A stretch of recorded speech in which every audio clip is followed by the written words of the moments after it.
came back. Oh, Hello. Welcome to the Exatos.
Synctank.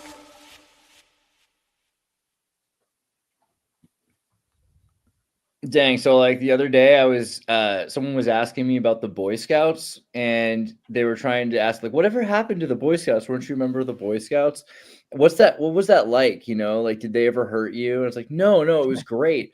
And then they said, like, well, what was it about? I'm like, I'm trying to explain to them, well, like, and then as I'm trying to explain like what a scout is, I like pull up the page to explain, a scout is loyal, like honorable, and then all of a sudden I start like I have a hard time like speaking, and my body starts to clamp up. I get verklempt, and I'm like, oh, just 1 second. I'm like, this is ridiculous. I'm gonna start crying right here in the middle of a restaurant in public about the Boy Scouts, and I don't know if that's really what's wrong with me right now. You know what I mean? And I think it was that there's just so many emotions going on, and there's just so much that's changing in the world that I kind of like was starting to lose it a little bit. And so I had to watch Hachiko about that dog that like his master dies and cry for a while. And I think I'm okay now.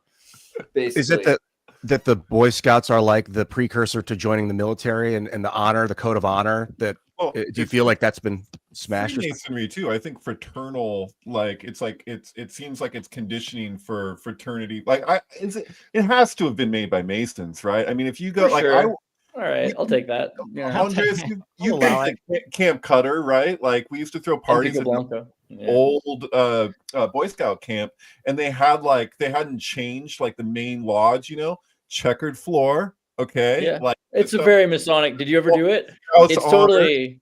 There's the East and the West, and there's the ward and the lodge master. Yeah, it's a free Masonic ritual. I'm not pretending it's not, but I think that it's different than.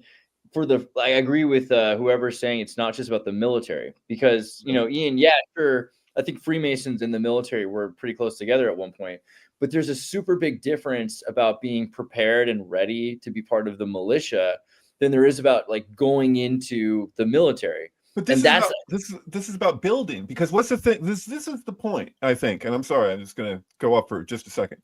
It's that when you look at Freemasonry, you're builders, right? That's really the point. You could be like, oh, they're into all this esoteric stuff. A lot of Freemasons are just into the building. Like they might attend the lodge meetings because they're supposed to or whatever, but like they're very focused on building. The Boy Scout thing is, can you survive? Can you exist? Should you not have the building? It's like, okay, suppose you don't have this. Now, can you be okay? Like it's like, and that makes sense. Precursor. That's the thing. It's like it's colonialism. It's America. So you have to imagine wherever you go in the world, if you're a scout, you're ready to do whatever you need to do in that situation. So it's not that you necessarily have your scout master with you, or you don't have a general or a captain with you, but you know how to make a fire. You know how to make a tent. You know how to take care of people. You know how to find someone if you're lost. You know how to help someone who's lost find their family or their group, whatever. And I think that was the thing that they took away from so many people, because as a kid, you know, you would do these merit badges and learn how to help people. And eventually, like, they kind of destroyed scouts. Like but after I left, I started hearing like it was more and more woke, right? There's trans ideology and all this stuff. And then eventually they went bankrupt because of all this molestation lawsuits. And I was like, I've never been molested in scouts. I never knew anyone who was. Although I'm you sure might I believe have it a happened. repressed memory of that owl, you know, like what is his name? The one who's like give a hoot, don't pollute or whatever, you know. Right, Mr. Yeah. I was in the Cub Scouts in the 80s. I was in the Cub Scouts for like 3 years, and I noticed one of the den mothers was one of the other Cub Scouts moms, and that guy would get promoted. And the just disgust of hierarchy, like no matter how hard I would try or how much energy, he got elevated. Yeah, nepotism. And I was really disenfranchised by the movement at that point. I think one of the reasons I like the Mormons even has to do with scouts, because when I first was a Boy Scout, you know, you're like, okay, here's a book. You want to learn how to do a merit badge, go do it on your own. Except for the Mormons. The Mormons were like, okay, well, it's Sunday now. Monday, Jeff's going to bring his van to the church. Everyone show up there, and we're going to learn how to get the mechanic badge. And then Tuesday, Clifford's going to have like kite training, your kite badge. Wednesday, you know, Steve is going to teach us all about radios, you know, and by the end of a month, you'd get like 30, 40 merit badges just because everyone did, because they all were doing it together as a group, and you were just hustling through it so much faster than if you were on your own. And I don't know, I feel like they took that away from everybody. Like you see Mormon kids today, they don't have the Boy Scouts anymore. They left it once they got, you know, woke and everything else. And there's a complete different quality to American boys than there was then. I think that's a big thing that people say when they're talking about, hey, we need to return to America, return to like legacy or tradition. They're talking about what it was like before kids spent all day on the internet alone, playing Counter-Strike. You know, we used to actually learn stuff. Yeah, like pre-Fortnite America was Boy Scout America. Pre-Fortnite America. But they're no longer teaching kids to build. The kids have the ability to build on their own. Hey, wasn't the last Boy Scout with Bruce Willis, and wasn't Bruce Willis in Moonrise Kingdom? I'm sorry, it's just two Boy Scout related things. Was Bruce Willis? I remember Bill Murray was in Moonrise Kingdom. Yeah, so is Bruce Willis. Yeah, he's the cop. Bruce Willis is a thing. I've been thinking a lot about him now, especially who was that put up all of the. Oh, I think that was Alex, wasn't it? Fulton was like, how much he did right before he was not able to do anymore. Bruce Willis was in everything. Yeah, he did like a dozen movies, but like it's so sad watching his last few movies, because you can tell he doesn't really know what's going on. I feel like they should just like they should still give him a part, like just being how he is, and Michael J. Fox too, and just like Michael J. Fox and Bruce Willis and they're like playing themselves, like how they are, like they have.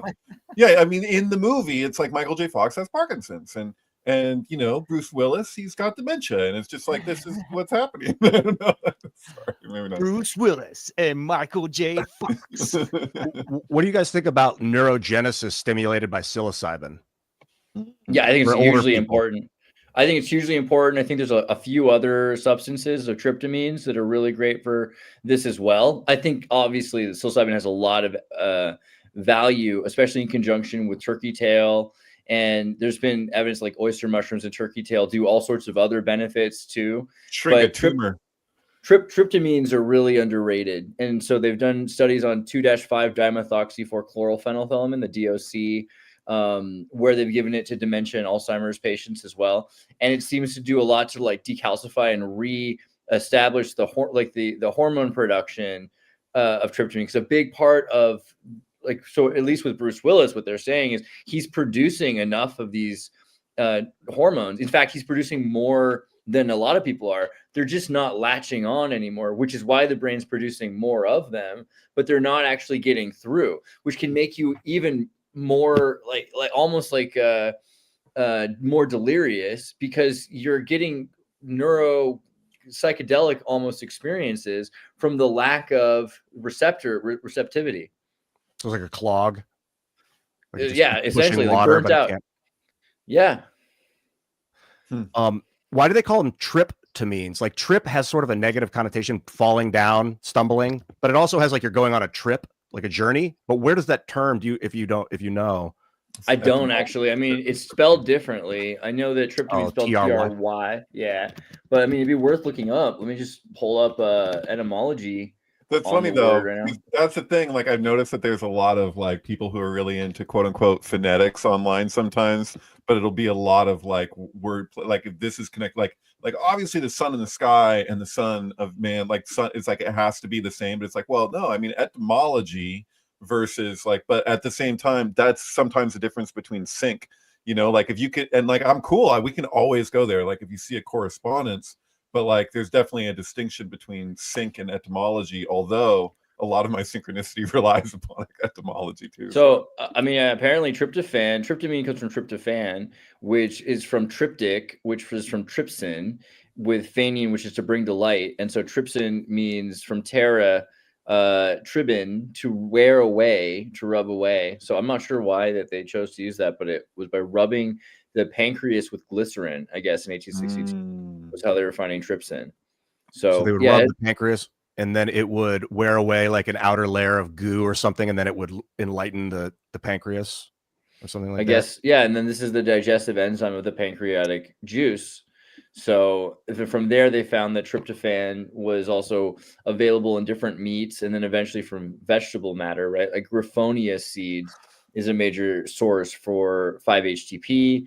And there's other things, like when we think of DMT, like that's dimethyltryptamine, but there's alpha methyltryptamine, there's alpha ethyl tryptamine. There's all these different ones. And, you know, Alexander Shulgin made that book talking about all the different psychedelic amphetamines that people have taken, but he also made the book Tikal, which is tryptamines he's known and loved. And there's just thousands of different ones that would be really beneficial for medicine, but most of them are, I mean, actually all of the ones in that book are not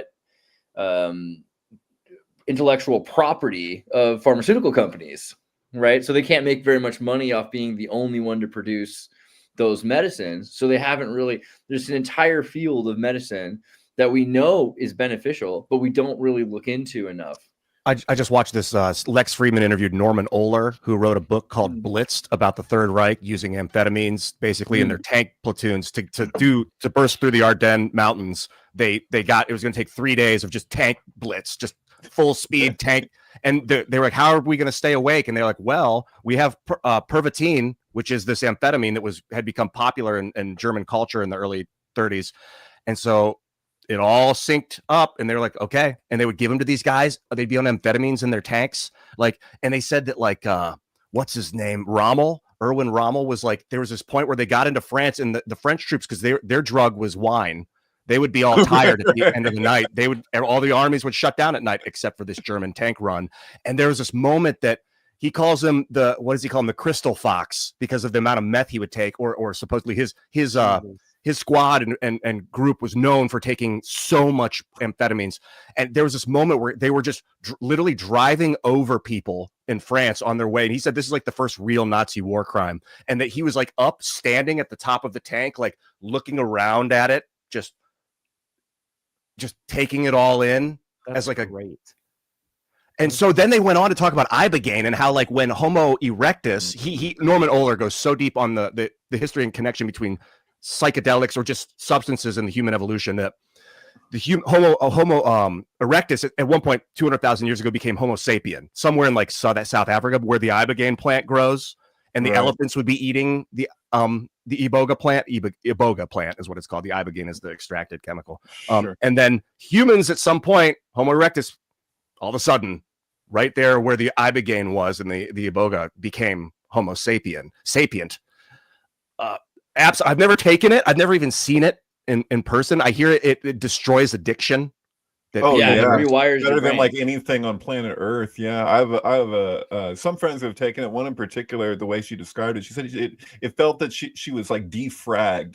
Like she felt like it was going through and scanning her whole body and finding anything that like was out of balance or didn't belong. It was like really intense experience. But yeah, no, that's the thing. But the thing is that there's a skewed kind of statistic there. There's a problem because a lot of the people who are curing themselves, like if you had like a heroin addiction and then you go to Mexico to do ibogaine, and the rate of people who are already like their immune response, like their system is so debilitated by the time, because it's often a last resort. So in other words, a lot of people take ibogaine. I don't know what the actual percentage is, but people just die in front of each. Like people will be in a group, and then they'll just like a couple of people in the group just died. Like, and they, like they're like, oh shit. Well, I guess the ibogaine is no, but these are people with already like they're already not okay. Like their body, so they're looking to it to be their hope, But there is a new study actually, like, I mean, so I was going to bring it up even earlier because ibogaine has been used for Alzheimer's and dementia research. In 2025, there's a new study the NIH is doing specifically on ibogaine because it seems to help produce more receptors. And they looked at the brain when you take ecstasy, methylene dimethylamphetamine, MDMA, and it's crazy scary, actually. I was really scared and surprised when I saw how it actually methamphetamine is obviously bad, but ecstasy, methylene dimethylamphetamine, MDMA, burns away at neurosynapses at a level that's really shocking because we're used to hearing that it's this kind of harmless or even beneficial therapeutic substance.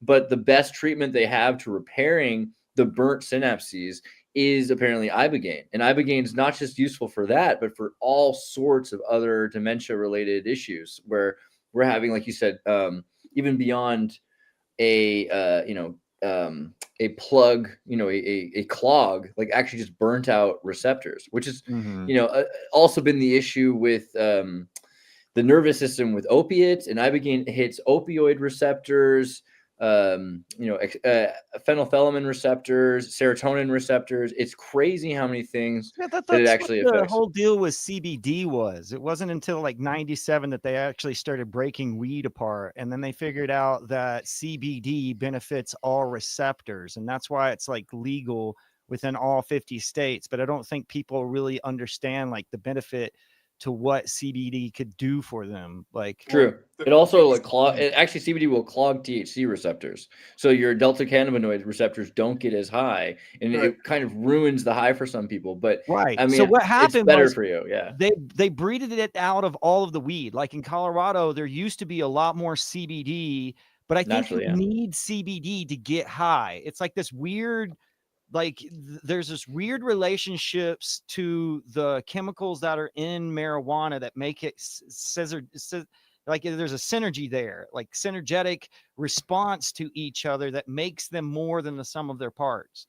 And you need to understand that, because what happened with them just overdoing the THC percentages and all of the weed is like, you don't have the same high by the end of the bag because you're like, your receptors are like stressed out. So you need a little bit of CBD inside of the like weed to actually get high, instead of what they've done is like raised everybody's tolerance and you're not getting as high as you were because they took all the CBD out. A metaphor of that would be like, that I'm thinking about is, if you eat a lot, you need to work out to burn that off, but eating a lot makes you tired. So like the working out is the CBD part of the equation. And if you remove that, it would probably be good to take CBD every morning and then later on smoke your weed. And then you'll be like, oh shit, that was like a better, because I did run this experiment just to find out, because I found out like the endocannabinoid system is really like something that is inherent in our bodies. We have more like receptors that respond to THC than any other receptors in the body. So there's something that's like really important about like weed. But it wasn't, like I said, we were restricted from even experimenting with it until 1997. That's why you get like GHB or, there's all these different like GCB. There's all these different cannabinoids that they've discovered that we didn't have before because they weren't studying it back then. Is GHB a cannabinoid? What's that? Is GHB a cannabinoid? No, okay. No, not GHB. There's like a bunch of them. They're all very close in like the letters they use. It's like CBD and GBC and GPC and GHC, and they've separated them now to where you can get them all separated. So you can go into like a dispensary and get some of the different versions of the cannabinoids that are better for focus or better for like memory. Because that's basically what happened was like they've taken weed apart until its component, and it really is more powerful when you use it all together. Who's that MDMA guru with his wife? Was you know who I'm Alexander talking about? Shulgin, or are you talking Yeah, about? so I shouted at that guy. I Yourself? think I said it here before, but yeah, I was at Entheon Village at Burning Man one year, and he was giving a talk, and it came time for like questions and answers, and some guy just like asked him like in the most respectful way about serotonin damaging serotonin receptor sites. Yeah, that guy, and he was there with his wife too, and they're sitting there, and the guy asked him about serotonin receptor sites, and he was like just very inquisitive, not accusatory or anything, and he said that he didn't hear the question, and then the guy went to repeat it, and then he was like, and then he ignored him, and then he basically was like, next question please.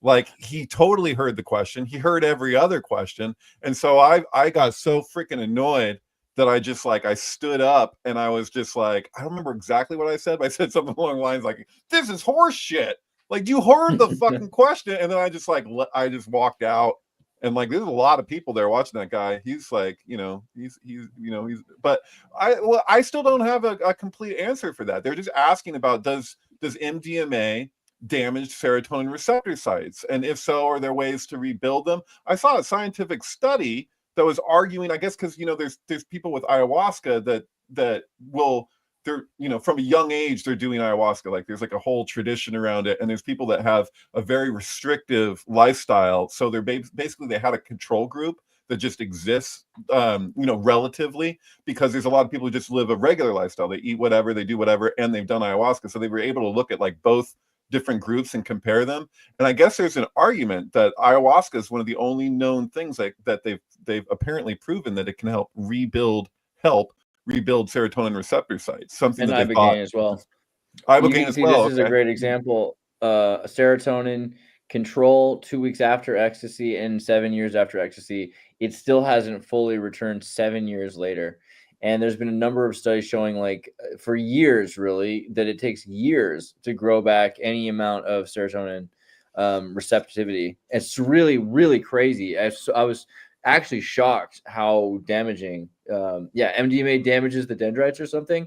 That's kind of the it's really weirdly scary. There's an argument that these people who have been doing ayahuasca like for years, and they have kind of these certain restrictions, these certain disciplines, that they actually have more receptor sites themselves, not just like they're stronger, they're better, like they literally have more sites. So that's like, that makes sense with evolution of human consuming chemicals, and just our brains are growing bigger and bigger. It's actually the brain looks like it's twisting open like this. You can see that crack down the middle, like it's growing. It's like writing on itself, all this like code in the shape of like lines, and then it's just twisting open, and it's growing more brain matter. Totally. I can't help but like interpret. I go back to Zohar again, especially when I have you on, Ian, because it gets fun. But there's like I can't help but like interpret this kind of like this prophetic thing about there's something evolutionary like taking place. Like the way when you look at the brain, the way that there's literally like there's a divide. It meets at the corpus callosum, but there's literally like a gap in the brain of right and left. And so there's like an argument that like ultimately like the mutation could be one of that this thing that's divided actually becomes one. It's very Dark Crystal if you think about it, but like I'm like, is it literally what's happening? Like, I don't know.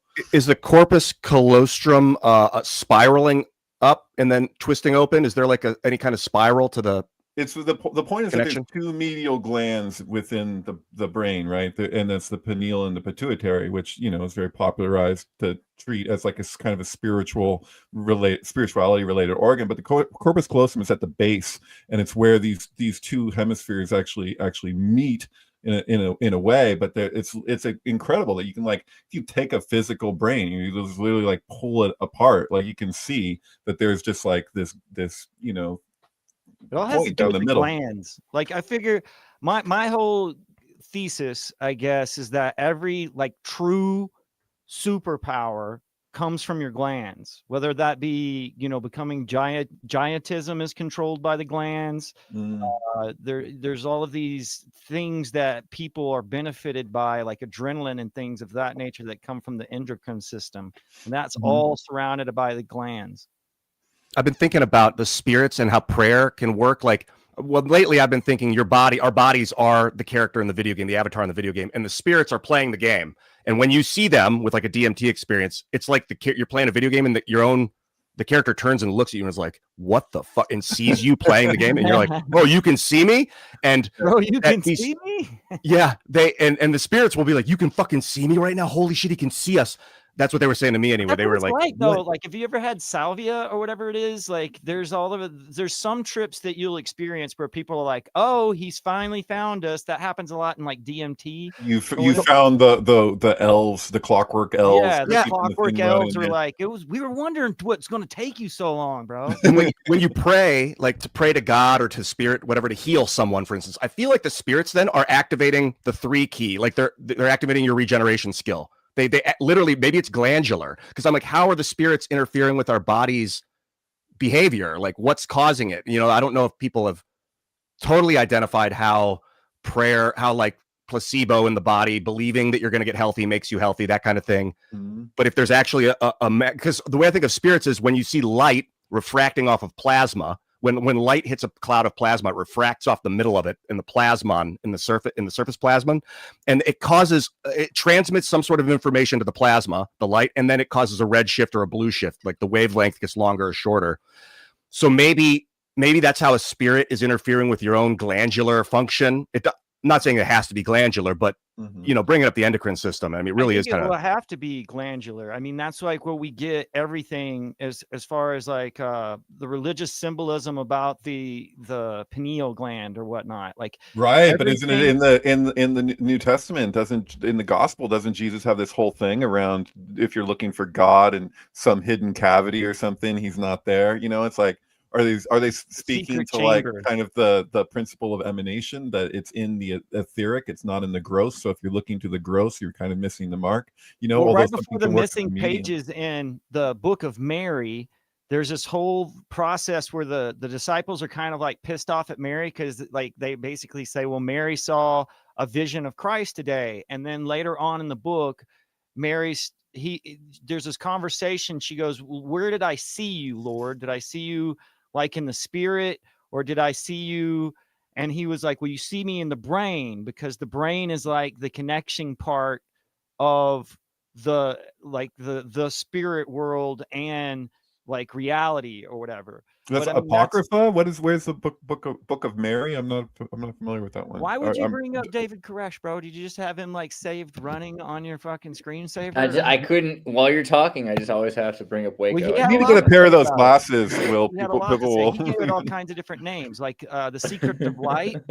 The Secret of Light. I mean, there's a whole bunch of things that have to do with the connection of the prophets being within the head. That's why John the Baptist's head is cut off there, and that's why there's actually like relics of Mary Magdalene's head being cut off. The Templars. I actually saw the Gospel of Mary because it's in the Berlin Codex, so I went and saw that. It's in Berlin. There's a cool library there. And like the brain is the entire creature, the eyeballs and the brain and the spine. It's all one. It's like a floating alien that's in this saltwater sack of yours. And so like the direct interface of the brain to the light is like maybe that's part of the interference of spirit. But like, what's it? Because I go outside and sometimes I'll look at the sun. Well, not look like, but I'll point my head and I'll sneeze. Do you guys ever have that happen? Yes. What's it doing? I'm like, totally. Is it killing? We're vampires. We're allergic to the sun. I don't know. It goes into the brain. It passes through the nervous system and fries like some microorganisms that are parasitic in your system, and then you shoot them out of your throat. Like that's what it feels like is happening. And sometimes I'll do it twice. The other day I did it 4 times in a row when I'd been feeling ill. I'm like, yo, something's dying, or it's activating some sort of chemical that's killing something. So it's either the light that's frying this shit, or because the heat wouldn't do it. I kept going in the sauna at night, and it wasn't healing me. It was the light. There's a whole sect of individuals, I think, who worship Mary, who stare at the sun. There's like one of the biggest miracles that is like categorized as a miracle by the Catholic Church in modern time is called the miracle of the sun, where a whole group of individuals, like 70,000 or something, all saw the sun do weird stuff. What, but like having eclipse? No, like the sun moved. They said like the sun moved, and there's all these scientific explanations where you can make yourself do it. But there's a whole bunch of individuals who, I mean, I do that all the time. I make myself sneeze with the sun, and everybody thinks that I'm weird. And I was like, you don't do that.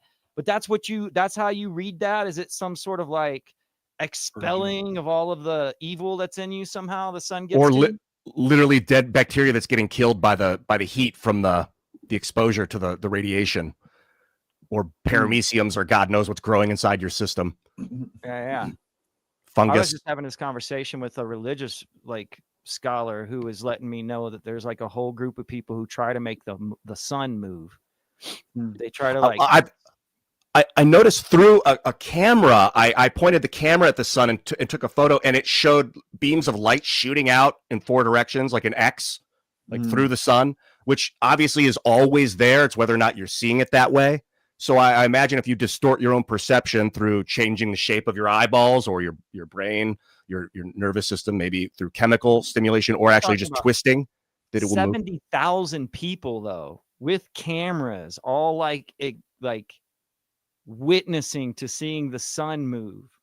What did they say? Yeah, because the sun's a globular flowing ball of like super hot gas. You know, if you see it in a telescope from like an observatory where you can see it like rolling like it's fluid. Mm-hmm. Totally. I love the idea that what we're seeing when we're looking at the sun is the other side of a black hole that's emanating the energy that it's pulling in. And that would explain that weird phenomenon where they see the black in the sun. You know what I'm talking about? Like where there's like an opening when there's like certain solar flares or whatever, and there's like it gets captured. We're like, is that just like why is that? And it's like maybe that's what it is, man. We're on the flip side of it, you know. I spent some time looking at a light bulb, but just meditating into the light, and I would see all the colors of the rainbow slowly. It would be like dark purple, then it would get more red, then like orangish, yellowish, green, blue, started to become white again, the light, and then from the white I would see black in the center of the white, and then it would become all black again, and then purple again, and it was like flowing through the cycle of the changes of the color that you're perceiving in it. But and also along the lines of the sun being the output of the black hole, I think, and I'd love to hear your guys' thoughts. There's such thing as a charged black hole. It's different than a regular black hole. I don't know what's exactly charging it, but I wonder if you could super accelerate through a charged black hole, if it would basically fire you faster than the speed of light towards the first star you hit, and then the star would slow you down and stop you, and that would be like how you would wormhole. Oh man! So I mean, they told us in school, right, that like these black holes are taking all the pressure. That everything would be normally expansive, and this was a theory. I think they've changed the theory since then. That now we use antimatter or dark matter as an explanation for things that we didn't in the past, as a major, more prominent theory. But at the time, it was the idea that black holes were holding everything together, because everything is being condensed, and they're so massive. Because a supernova or a red dwarf, once it becomes super large, a supernova becoming a black hole then condenses an entire solar system or a galaxy, or even several nebulas can be compressed by multiple black holes, and the ionization can cause a supercharge. So I always thought as a kid, like, wow, what is that? Does that mean that we are inside of a black hole and that our entire universe is compressing in on itself? So we're experiencing the opposite of expansion. We imagine that we're experiencing the argument is that what we experience as solid matter is actually 99.999999997% empty space. And so, and that unless it's not empty space, but that it's like empty space itself isn't really empty space. It's the contraction, and what we experience as solid matter is the tiniest tip at the expansion. That all that contraction has to happen. That's the argument for, like, in physics, when you say for every action there's an equal and opposite reaction, which is why Einstein in his unified field theory made this kind of strange argument that eventually everything would go backwards because we exist in an expanding universe, so eventually it would contract. And now I think the argument now that you see from certain physicists is that actually it's contracting the whole time, and everything, because of relativity, that contraction can be so expansive, but because we perceive it as nothing because it's no thing, you know, that's like, and that's like, it's like, were the Egyptians in touch with that? That's like the meaning of the sky goddess Nut, and that, however you say it, that's like, is that what they were on? Like, I don't know, man. But it feels like when you take certain substances, this stuff just becomes a given. So you know? I wanted to bring it back to that. I hate to do that, but like, so we were talking about the Reich, and someone brought up Vril and Viral, and so the Vril experiment. Before people had radio, and a lot of the people that invented like television and radio, before people listened to ball games on the radio, they used to have seances, right? So like they'd listen to people pretending to or seriously talking on a Ouija board to like your grandma or a ghost or something like that. And a lot of the people said, well, maybe we'll make a machine that can pick up the perturbation of these radio waves, or maybe we'll take certain crystals, and those crystals will help our blood attach like antennae to those frequencies. And this is something that people have talked about a lot with crystal methamphetamine. And since you brought up the Reich and their obsession with taking speed, right? That a lot of them were taking speed in order to try to do median work. And they were afraid that after a certain period of time of doing this with repetition, that certain entities would be able to latch onto their frequency, their consciousness frequency easier, even without the speed. And so you had to be very careful, because those crystals were making their blood like a tuning fork for certain frequencies to attach to. Right. And your bones too, they have hydroxyapatite in them, which is a crystal. I think your bones, the resonation that's produced by the vibration of your bones is like what would you call it? Like synchronize with spiritual resonation. I did this thing where I was meditating on my roof in like 2011 out into open space, and I dropped my magnetic field. Perceptually, I let go of my dampening field, my protective outsource, and sensed a wolf man from the distant galaxy somewhere that recognized me and was like, now I know where you are. And I just sensed hunger from this thing. Yeah. And I was like, another creature on another planet. It got a hold of the psychedelics, but it was a wolf creature, and it developed consciousness perhaps. Or maybe I'm all making it all up, but it wasn't like I wanted to think. I mean, or is that just like, that's literally altered states, right? That's kind of the whole point of Dr. Jessup in altered states. This is the thing about dream hallucinations, right? Is that your mind is giving articulation to something that's so energetic that can't really be like, it's like it gives its closest association as like an output to illustrate for you to process what it is. But like energetically, that is its own thing. You know what I mean? It's just like what your mind happens to be using to it as its only means to like communicate to you what it is that's being, recognized or whatever. But like I always have that sense when I wake up, and then there's the dream that I can recall, which like as I'm dreaming, am I even like, I don't have the same relationship to it. In other words, there's no objectifying of it when I'm in the dream. It's only when upon waking that I look back at the dream and I'm like representing it to myself visually, but it's like energetically, like the thing in itself as it was occurring was just like, it's my body's process. Like, you know what I mean? Yep. Last night I had a dream that these 3 blackbirds befriended my friends and I on the front porch of the house I grew up in, and they would I was petting them and scratching there's like kind of scratching them through their feathers real lightly, and they loved it. And it was this trust with the birds. And then when I woke up, I was like, oh, when I vaped DMT, I saw 3 spirits: the feminine, the masculine, and the child. Or he could have just been another masculine, but it was a male, but he was smaller. And then later I was like, well, maybe he was further. I think he was further away, which is why he seemed smaller in the vision. Or maybe he was the youth. He was representing the youth. And so these 3 energy beings, I'm like, I wonder if that was what those blackbirds were, is like representative of the spirit and being at peace with spirit. But only I didn't in the dream. I couldn't perceive that. Only afterwards with reflection. Odin had 2 blackbirds. One was called thought. One was called memory. Like birds are often associated with the airy part of man's intellect. You brought up, there's that movie that I think you were going to talk about, Will, the wonderful story of Henry Sugar, which I think is a true story about an MI6 signal corps agent, right? Like this is a psychic working with the British intelligence. Just soft core disclosure for real. But the reason I brought it up is because of him talking about staring at the light and seeing the fractals and whatever.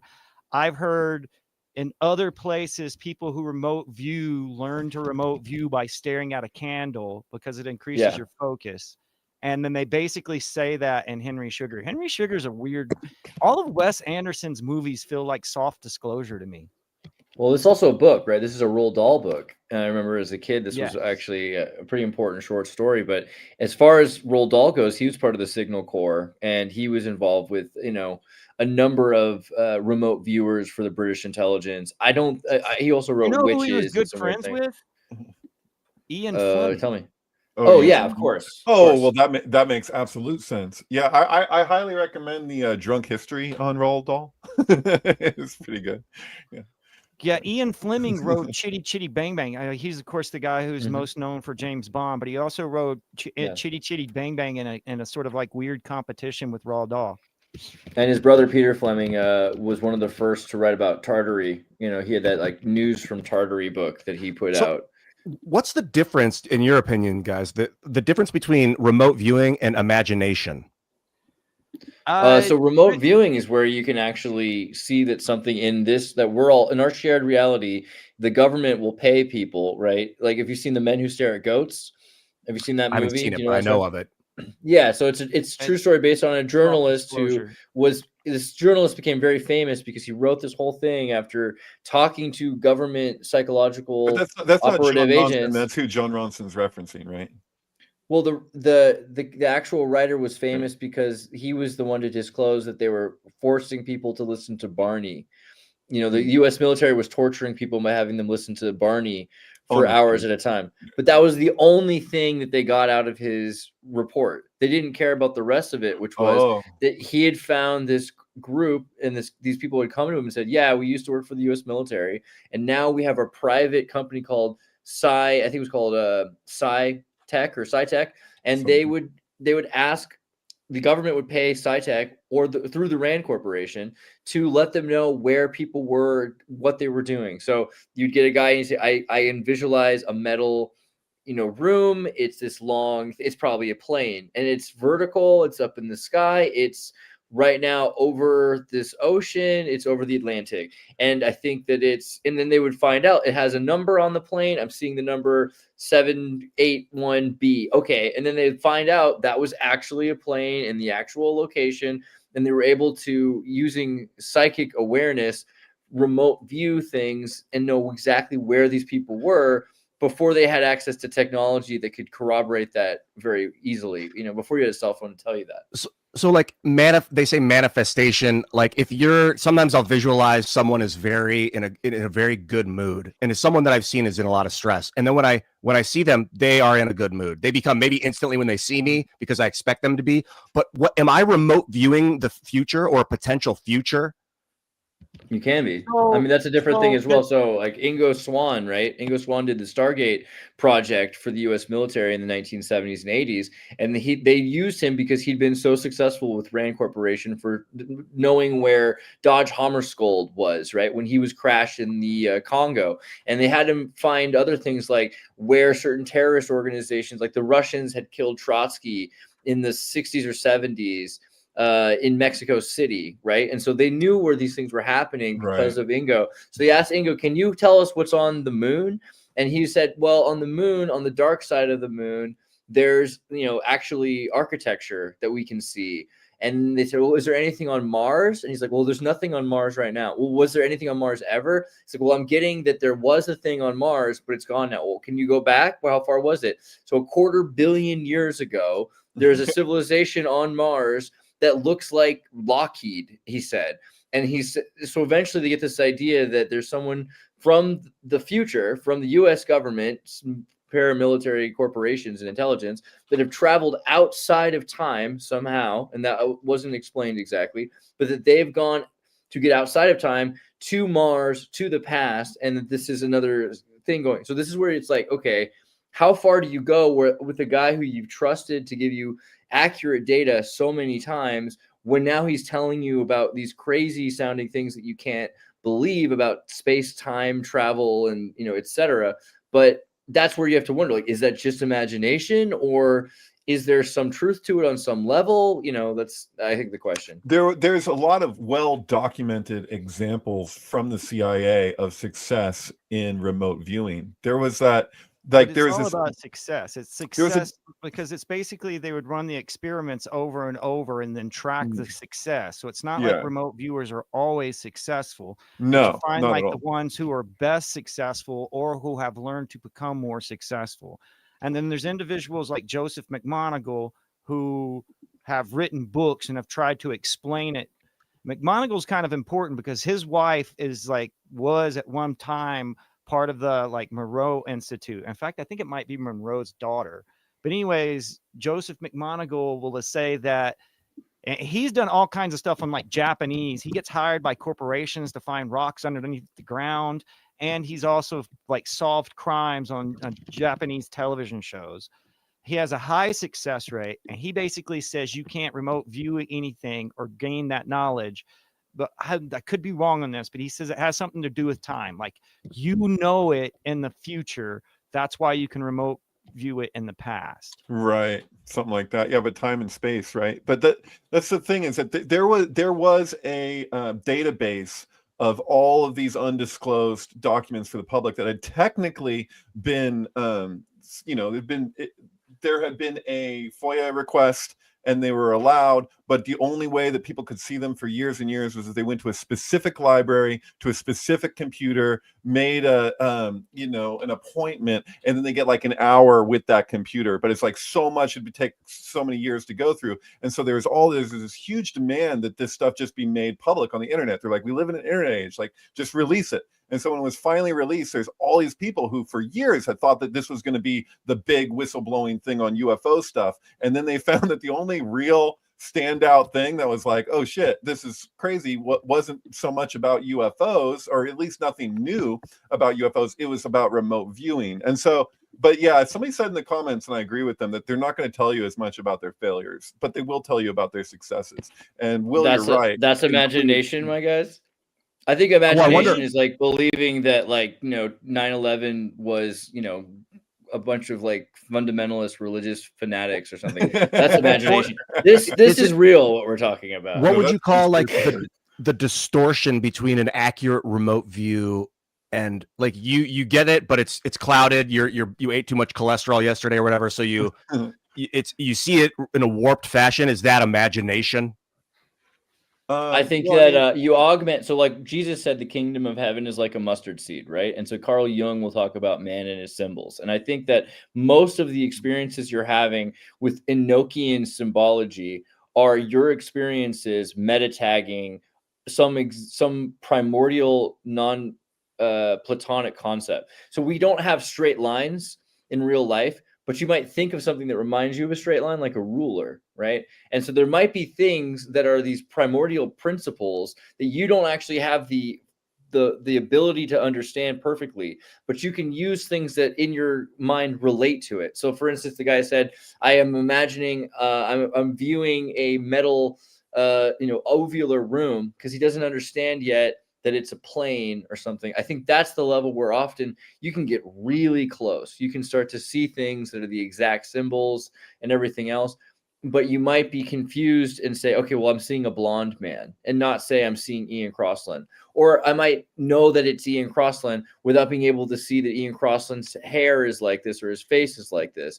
These are the kinds of things which are maybe based on your empirical observations, but even your senses, right? Your eyes, your ears, all these things are touch-based senses. Your eyes have photons, your ears are drums. So touch is something that can't exist in nature. We've talked about this before, because touch is electrostatics that bounce off each other. So everything is all the sixth sense, which is the awareness of something being touched. And you can use that to imagine this is something that's being experienced in nature. I can imagine the wind resistance that this plane is going through. I can imagine that it's cold where they are, or it's super warm where they are and they're sweating. I think that's kind of that's the level where you're distorted, right? So like if all the senses, and I agree that they're all a sixth sense of the way you perceive the interference of the two static forces, that if you have a warped sixth sense of the perception of the other five senses, maybe you'll see things that it's not that what you saw was wrong, it's that you didn't perceive it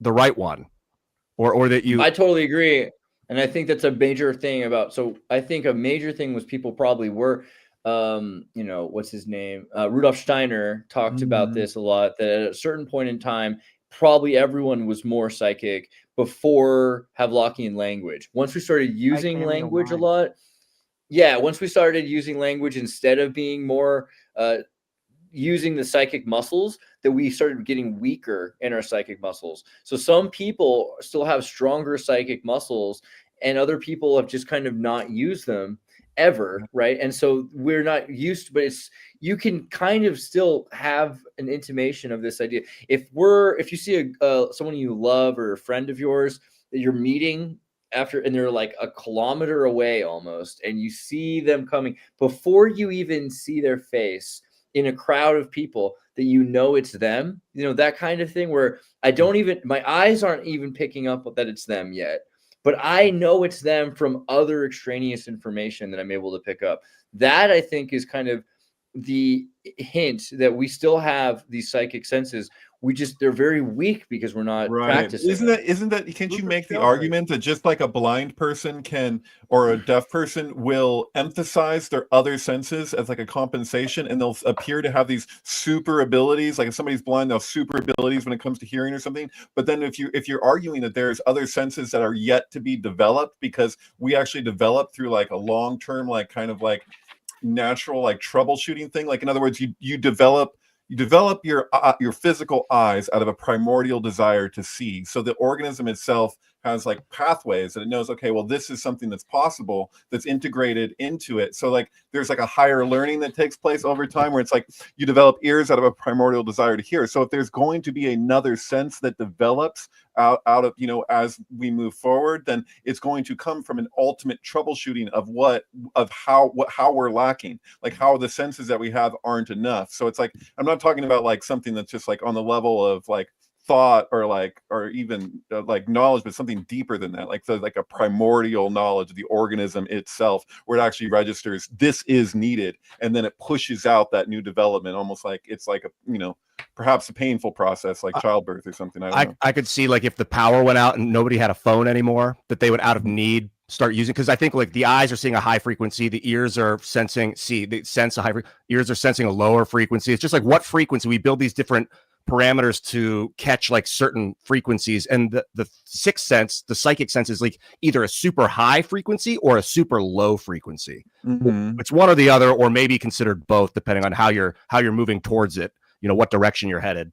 This is part of like why I can kind of like reconcile like the insanity of like culture war stuff and all these things that are happening. It feels like it's ultimately like this breaking down of the dualities that we've imposed upon what's in front of us. Like we're not literally perceiving what's actually in front of us. We're perceiving some representational model of that thing. That's like the Matrix. And so it would make sense that ultimately, like if we learn through a troubleshooting process on a deeper primordial level, then what we're seeing is like, we're basically like projecting our fantasies onto things and then testing it, and then when we test it, we see what doesn't hold, and then that thing breaks down. So we perceive that as like this crazy like culture war, for lack of a better word, but really like it's a deeper processing that needs to happen in order for us to develop. Like that's why it's like maybe none of the sacrifices for nothing. Maybe it's all towards this developmental leap that needs to take place, and it's kind of like Yeah, I think that if you don't self-sacrifice, society will sacrifice you. And I learned like in my early YouTube days, 2006, I started telling my secrets, like my humiliating past. I was just like, just tell the world. I can't take getting interrupted. My own thoughts were getting interrupted by memories of things I'd done. I'm like, just tell the world. If it comes in your mind, say it. Humiliating. People are like, what the fuck is wrong? Who would do that? And stuff like that. There's videos of it but all of a sudden I stopped getting distracted, and I was able to think words instead of say them. And I could communicate direct conversations with my thoughts easily, look at someone in the eyes and have a full flowing back. I don't know but then when I go in the spirit realm, either in a dream or in a psychedelic state, my body's it's incapacitated due to its, the state. So I have to communicate with my thoughts in that realm. And I have full control when I'm talking to the spirits. I have flowing conversations with them. It's very easy to conceive of their response because I'm not distracted by my hominid memories. Sure. And I think that might be psychic. That might be like the sixth. I was able to get rid of the cloud, or push, pierce through it. Yeah. But then what happened was I was like, Hachi's I don't. always I like felt like I felt like I learned how to do magic, and I was like, I don't want to. And I was doing it on my friends while we would talk, and they'd be like, it would be weird. And I'm like, I feel like a wizard that refuses to use magic right now. Like I don't want to do it. I feel like it's an overpowered ability that is like really bizarre and set me way apart from most humans at the time. And I was like, I'm just going to be a wizard with no abilities, which is a shitty class. If you've ever played D&D, it's like the worst. Yeah. And I'm like, I'm trying to interfere with people like as a normal guy, but like maybe that's like magic is normal. Like maybe that you're supposed to develop I think that. it used to be. I think that a lot of people. I think people have gotten weaker over time. I think that's the scary thing is when you read and you hear these stories, it could be that we're just making a fantasy up about the past, but it looks like basically all the technologies that we're being offered today are just accomplishing things that we've talked about people being able to do naturally at some point. And when you write about things, it's possible that these things are just fantasy, that they didn't have them in the past, but usually you write what you know. So it seems like there was a point when more people were able to communicate over vast distances and feel what other people were feeling. And we have this still. I have moments where I'm thinking about someone I haven't thought about in years. They call me the next day, or I'm worried about something and then something crazy happens the next day, or immediately, right? Like I'm having a bad stomach attack, and I go to the hospital because I think my appendix is bursting. Turns out there's like the tsunami in Japan, right? I remember with Judd, I was looking at the TV and the hospital's like, oh, my appendix is fine actually, but no, there's like millions of people that are at risk now, and I'm feeling that. I think we have that capacity more than we want to admit, and we're told to just sort of downplay it, to think it's irrational, and in order that we can just kind of exist with the low power reality that is controlled. It's always controlled in that sense too, because you're able to have those experiences as long as you have an explanation for it. And there's this weird kind of vexation there, because again, like I think about this often when we're talking to each other all over the world. We're in different continents right now, at the other ends of the country and of the world, but we're instantaneously communicating and seeing each other's faces, that this is straight up magic, but we're chill about it because we have technology to sort of explain that, so that we don't feel weird about the fact that we're literally committing magic right now. And so much of what technology does is just downplay the glamour of this experience that we're having in this psychic capacity that we have now. It's like the logos. Oh, sorry. What was that, David? No. This is, logos. Yeah. Continue. It's like having experiences outside of logos makes people be like, hold on a second. And technology is the logo. Like it's the manifestation of logos. Right. Well, I think one of the issues is like when we say magic, people there is sleight of hand trickery magic. So like even Darren Brown, who's like, he doesn't believe in any psychic ability, he doesn't believe he possesses any psychic ability, yet he can give the illusion, the impression that he's absolutely psychic and blow people's minds. But then at the same time, like, we're not discounting that the phenomenon may very well exist, and not even just psychic, but I just want to emphasize that like things that we take for granted because they're in our regular existence are also fantastical. So like you plant a seed and you water it, and the sun and everything, like what allows that thing to grow, like that is magic. Like that's a natural magic that exists. And there's levels to that natural magic that we can't even like address or conceive of as yet. And then at the same time, there's so much trickery. So the trickery kind of like works as a shell around like a deeper process that might be taking place, but it can, people can come up against that shell and then dismiss the deeper magic that's taking place in the midst of that. I feel like illusion magic is what it's called, like in Dungeons and Dragons. It's a type of magic. It's called illusion magic. Illusionists will do that. But then like magic, I imagine, is derived from imagine, M-A-G. There's that prefix again, magic, from magnets, from Magnos, the guy who found it. But imagine, M-A-G, it's like your ability to align with the magnetic forces of the universe. And that's like, I think all forces probably are magnetic. I did a show with Wei-Ping Yu from the NASA. He works with NASA and has the theory of the universe. It's YU. That it's all magnetic. And we showed in a study a long magnet. And it has a magnetic charge. If you fold that magnet over and then fold it over again and fold it over again till it's cubic, in space, then that would happen. It would fold over into a sphere. It neutralizes the magnetic force of the magnet, and he showed it. Like, it was a very strong magnet as a long line, but when you turn it into a sphere or into a cube, it's very weak magnet, and they call it gravity. They don't, but it's the same. If you look at the gravitational equation that Newton derived and the magnetic equation that I think it was Coulomb derived, it's the same exact equation with a different constant. It's the exact same equation. So I think it, and then what that means is that the dark matter that they think is pushing on things to make them not keep going due to inertia is they're like, there must be a force pressing it together. Why is the outside of the galaxy not spinning faster than the inside? So they just made up this concept of dark matter, but it's actually magnetically moving. That's why. Oh, for real. Yeah. And so you have space-time torque, and then you have a galactic halo, right? So like when you actually look at a galaxy and we see the central disk, and when people visualize a galaxy, that's usually the go-to image, right? Is these arms of light of these clusters of stars that are all going up on this disk, but the disk actually spreads out into a sphere. And there's more stars in the galactic halo for, I don't know what the ultimate operative is of that, but like the way that the stars spread out, and they twist, and they go, I don't know how many billion, trillion, whatever years it takes for the stars to move, to go from like the center to the outskirts, work their way around, and then come into the central spiral that gets broken down and redistributed. And it's like, but you look at that and it just looks like what we know with magnetics, like a magnetic energy field. And so that's the argument. That's like the argument of pi, is that if this is the larger structure, then it stands to reason that everything that's within that structure is going to be governed by the same principal dynamics. And so like that's like kind of the application of physics. And you can see that like in the ancient world of the occult, like they understood this principle to this day, like that's so foundational to physics. Yet I feel like a lot of the physics is just like this aversion to acknowledging the straightforwardness of certain things. You know what I mean? Like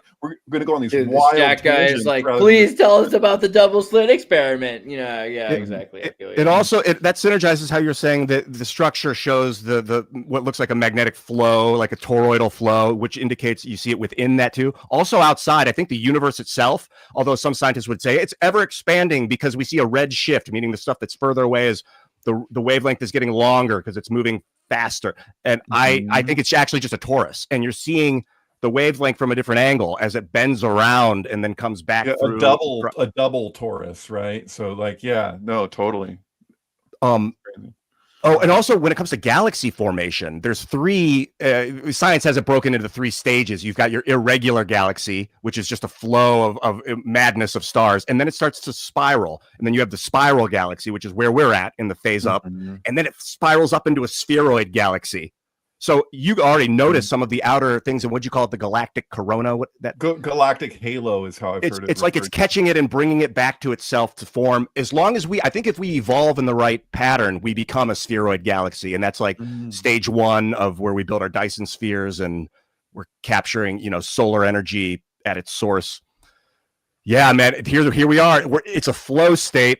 I'm gonna be going to the bathroom and back and muting, but I'm still listening to everything. Okay, all right, fair. Yeah, I feel that's what I'm saying. Is I feel like that image, that all too familiar image, is a little misleading from what we're actually looking at. We're looking at something that's spherical, but the stars are so spread out that we don't perceive it the same way. We don't perceive the spheroid because we're fixated on the central disk before everything's working itself out, getting distributed, and coming back in. I'm a big Talbot fan. I grew up with like that Jesuit education, so I always feel like it's like a flat universe. I go a little further than flat Earth. I say it's a flat universe where it's a holographic universe, and what you're experiencing in terms of depth of space and time both are really just projections from that flat plane that we're existing in. I read this book. I'm not enthusiastic about it because I've seen so many parts of this book debunked that like like a lot of stories and anecdotes. Even when we had David Icke as a guest, like it was the example that he took from this book, where somebody's holding, I don't know what it was, like a watch or a pendant behind somebody, and they're able to be like, that story has since been debunked. But I will say that David Bohm's contribution to that book, I do not believe has been debunked, and I think it's absolutely valid, and he's a legit physicist, but they took his name and kind of attached it like to kind of give it this authority, you know. Yeah. You said, David, about the spheric nature of our galaxy, but we're so close to the center that we only see the spiral. This is interesting because it aligns with the way stars will supernova and then collapse and become a white dwarf. So maybe the galaxies that we see that we call spheroid are actually white dwarf. They've already crunched back in together, and that no matter if you're super close up on our galaxy, it's going to seem irregular. It's going to seem like a maddening array of stars. But then you zoom out and you see the spheric nature of the center. Then you zoom out even further and you see that's already a sphere. It's just a big sphere, and maybe it's like shrinking over time. Maybe it's like collapsing on itself, coming together.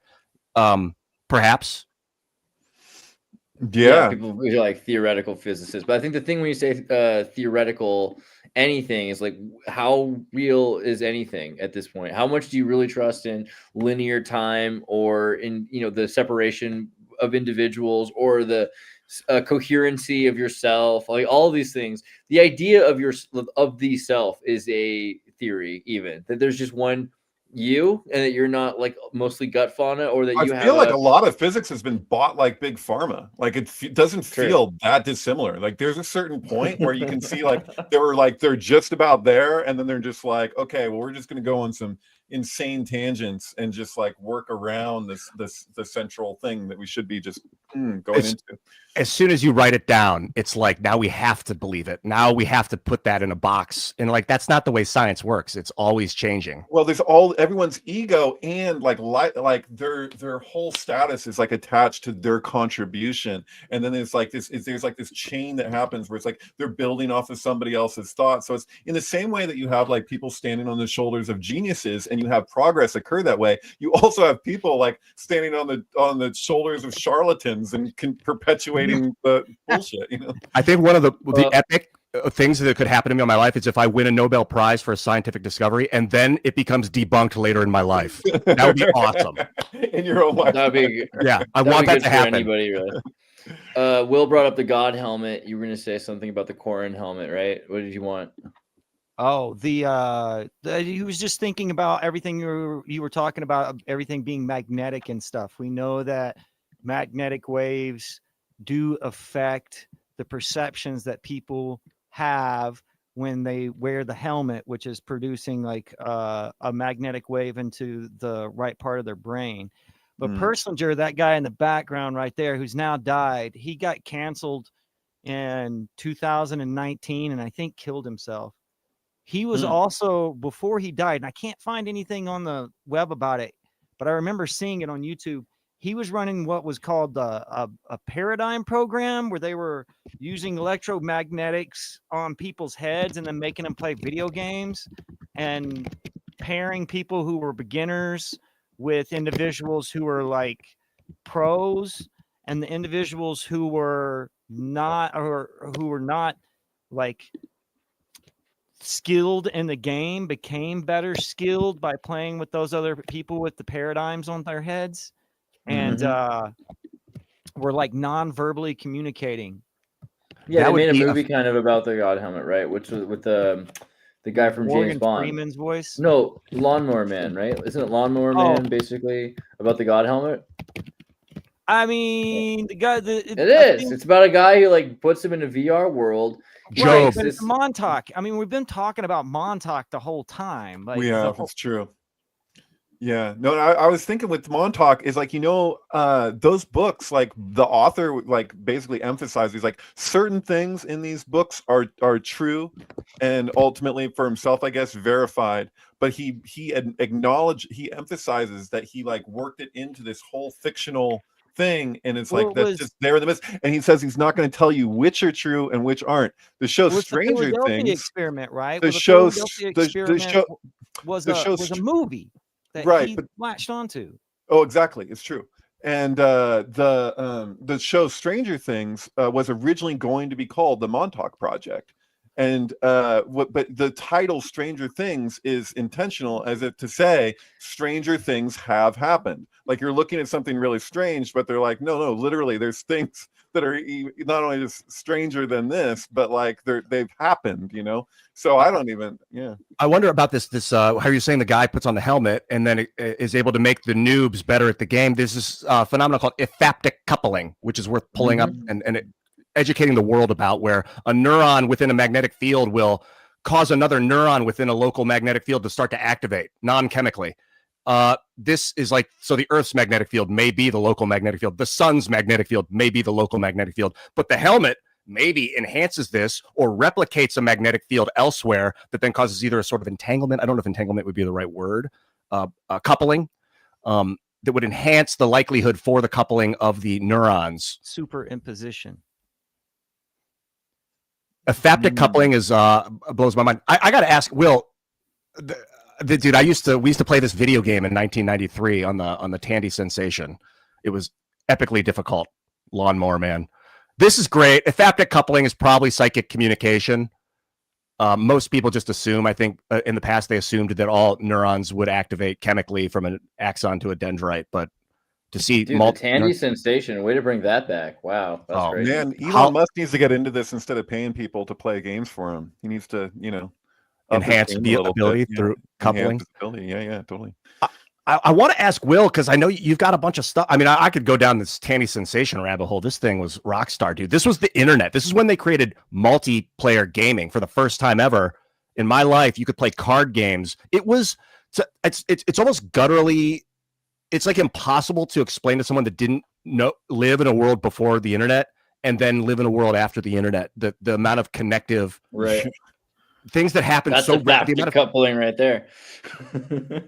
I wonder if it's mutation. Like, I'm wondering, are we mutating? Some people go like, no, evolution's different than mutation, and I'm not sure the specifics exactly. The argument is that if you're going to see any fundamental change occur, that it starts on the most etheric level. And then the last thing we see affected is the most dense. So like, even when I was talking about like the brain earlier having this divide that could actually be like, mended or whatever, like that the thing could become one, like the Xerxes and the whatever, like the Dark Crystal. But it's like you wouldn't see that happen except on the most etheric plane. Like you wouldn't see it at all, actually, because until it was all, and at that point it would have such a momentum behind it that the physicality would be so much further down the line. They'd be like, this is happening already. Like there's no, adapted mutations different than evolution, because some mutations will not be reproduced.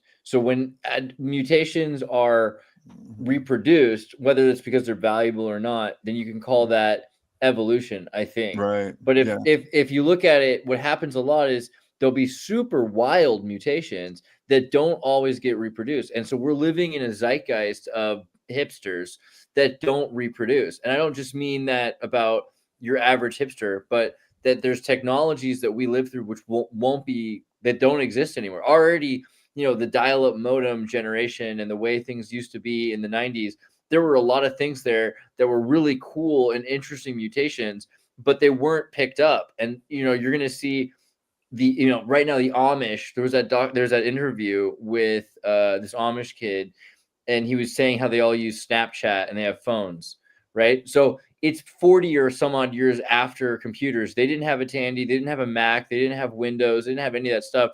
But at a certain point, they got an Android Linux-based phone that uses Snapchat that erases their messages. So they're able to use, so certain things are picked up, certain mutations are picked up, certain mutations are reproduced.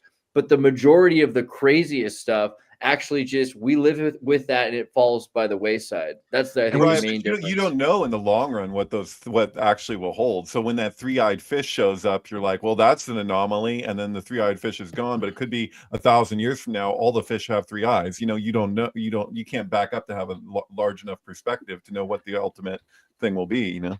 When you mentioned reproduction, I think people generally think that means having babies, but I think what we're doing right now is reproducing this conversation by recording it and establishing it online. So it's another way to reproduce mutation, like guarantee the reproduction of mutation is to record it and show. We're inseminating the semimating or something with meme. Let's put the meme in that word. Inseminating. Well, isn't it interesting that the recording is getting more and more etheric in a way? Like, in other words, like when we recorded in the past, like people would write text, like we're talking about scripture or something. It's like you're talking about like some ancient artifact that you're like, look, they recorded something, but then you're like, and then the introduction of the photograph, like this is a physical thing. I hold this physical replication or reproduction, and then you're communicating on airways. Like it feels like something that's just going from dense to etheric, which is also happening at the same time with our currency. Like currency, you can go back and currency was always the most dense. You're like, you have gold or you have silver, you have whatever. And then it's like over time, it's like now it's paper and now it's just numbers on a screen. And now what is it? You know, it's like, it's just evaporating into nothing. So it's like, I just like I was saying, like the most profound changes physically start on the most etheric level and then they end on the most dense. You could say we actually, when it comes to our place of value and like our ability to record, it's doing the opposite. It's starting with the most dense and then going to the most etheric. Like, are they actually two sides of the same thing? Like, is that like a physics thing? Like, you know what I mean? Like, probably because it used to be, I would see the opposite direction that you're talking, that back in the day when our records were all with word, and that was like get ethereal in its distortive capacity, and then it got to writing and we were like, wow, now we have better records. And then it got to the point where they actually made like, I'm going to call it a record, the black circle thing that you put on the record player. They actually call it a record, like it's the same word. It got that dense that they're like, now we have a record. And now the internet though does seem ethereal though. It seems like it went super, super dense and then but maybe it's maybe it's densifying in a new way. I'm not sure. In a new way, maybe. Yeah. Totally. But I also agree with you that it's in both directions at once, because you know it's the capacity for this to all dissipate with like the power going down, and no hard record. Well, there's still hard on a hard drive, and if we etch it into glass and put it in orbit or scratch it into DNA. This speaks to something, because when you were talking earlier about that transparency thing where you'd say something that most people would be like, why would you say that? That's like embarrassing or humiliating. It's an energetic thing that's taking place where you're putting something on the table, which is an external action. This is actually in the book of Thomas, like what you don't, let out will destroy you, but there's this principle there that you're like, if this is supposed to be what confessional is. Confession shouldn't just be you going into a little room and saying you're confessing to somebody who's probably masturbating on the other side of the wall. Like, it should just be like you just sharing with the world and just being open, because something energetically happens. Like, and you described that opens you up to something that you consider magical, but like, I mean, that there's always something to be said for total transparency. And I think that like the nature of like what government is, like it's like a externalization of like something that's like an internal thing too, like because we are self-governing, right? We govern our lives, and then there's like this government, and it's like we're never going to be. RFK emphasizes this, whatever. Anyone could say it because it should be so obvious. You're never going to regain any kind of trust with the people unless if you have total radical transparency from the powers that be, because we're just losing trust further and further and further and further of all of these regulatory agencies and all this stuff. But the same thing could be said on an individual level, that you can lose trust with yourself. I had like a year where I did like cocaine on the weekends, like quite a while back. And like I reached a point where after about a year, like I hadn't really gotten any kind of like craving for that. And I was just like, oh yeah, no, it's all good, whatever. And there came a point where I caught myself lying to myself. And like literally, like, because I was getting like a fiendy or whatever for the thing, and I was like, and in that moment, I flashed to all these people I knew who I used to think were so cool, and then they turn into assholes, or they turn into idiots, and I was like, what happened to them? And I was like, possessed by demons, it in myself, and I was like, I thought that can't happen to me. I know I couldn't become an asshole. And then I was like, wait, as soon as I lie to myself, it's so much easier for me to lie to everybody else. I can lie to anybody if I lie to myself. And so it's like I had to like cut it off. I had to like nip it, because I was like, if I continue on this trajectory, I will become an asshole, because if I'm dishonest with myself, what else do I have? And so for you to be honest with the world and just like transparent and be like, there's this, this in what somebody might think is an embarrassing thing, it relieves you of the thing. You're like relieved. And like, that's why I say, like, I said it yesterday to people actually about the Charlie Kirk thing. I'm like, forgiveness isn't something you're really doing for other people. It's just like the most unselfish thing that you can do for yourself, because for you to forgive, it releases it. It doesn't mean that there's no accountability or anything like that. That's another matter. It's an energetic thing. It's like, am I holding tension against somebody else? And what is that actually doing to them? All it's doing is harming yourself. So it's like you want to release that. It's like it's a release. And so I actually said it on Twitter like early on. Like somebody was showing like a group of people like protesting outside the Charlie Kirk thing, and I just said, "Forgive them; they know not what they do." And then like 3 hours later, I saw that from Erica Kirk. Like she said the same thing, and I was like, "Well, it's the obvious thing." So of course, anybody who has eyes to see is probably going to end up saying that, because it's just like, look, like you, and it's just, it relates to all this stuff that we're talking about with physics. It's like they don't see what's right in front of them, they see something else. People were relating to the guy as a caricature projection of who he is, and then they're celebrating the demise of the actual person. Like, it's so insane. Yeah. It is the same as science. You want to forgive your past scientific discoveries. You want to let them, you want to say, okay, we were wrong, I forgive you and everything, because after a tragedy, what you want to do is look forward immediately within the moment of it happening around you and to you and through you. You want to continue forward. The worst thing that can happen, well, maybe not the worst, but a bad thing that can happen is that you get stuck on the tragedy, and then it distorts and distracts. Like, you have to let it go through a sort of forgiveness. And that, I agree with you saying, like, just people paying for their sins, obviously the legal system, all that, but and I see it going through people right now. I see them struggling with forgiveness and like letting go of what has happened because they don't want it to happen again. And it's like, if I forgive it and let it go, then maybe it will be more likely to happen again. But I think energetically it won't. You just have to be super smart structurally, plan for, risk mitigation and things as your future tactic. Right. But people are becoming robots. Yeah, acceptance doesn't mean to passively put up with something and do nothing about it. It means to recognize the futilities where they actually exist and work within your sphere of actual influence. For you to be angry with somebody and hold that tension, that's harming you. That's, for your health. You don't want, why would you want that? Like, it's not actually doing anything to them. Like, you're hurting yourself. Like, it's just that's and you don't really have Christianity in without application. Like, if you have no place to apply it, and you're just like, if all is well, it's like, it's in the moments of tragedy or crisis that this has a place to have meaning. Like, without the application, what are we even talking about? Then like, it's become very fashionable for people to identify as Christians, like, and it's like, dude, what is the gospel? The gospel is love your enemies. And like, people are like, I can't do that. Well, that's Christianity. You can like it, you can, say what you will, but the thing is the thing, Sorry. I don't know. I was thinking about that movie, My Dinner with Andre, right? Because there's that whole bit where he's, it's interesting. He has like a conspiracy theory scene where he talks about it with where he's like saying, like, why are people afraid to do what they want to do? Why aren't people doing what they, say that they want to do? And it's like, well, do you think it's because people are lazy, or is it because they're bored, or is it because they're scared? Or is it really because we're living in a totalitarian, authoritarian system that's designed to work around money, and it's self-perpetuating and unconscious form of brainwashing, that we're focusing more and more on our reactions and our impulses?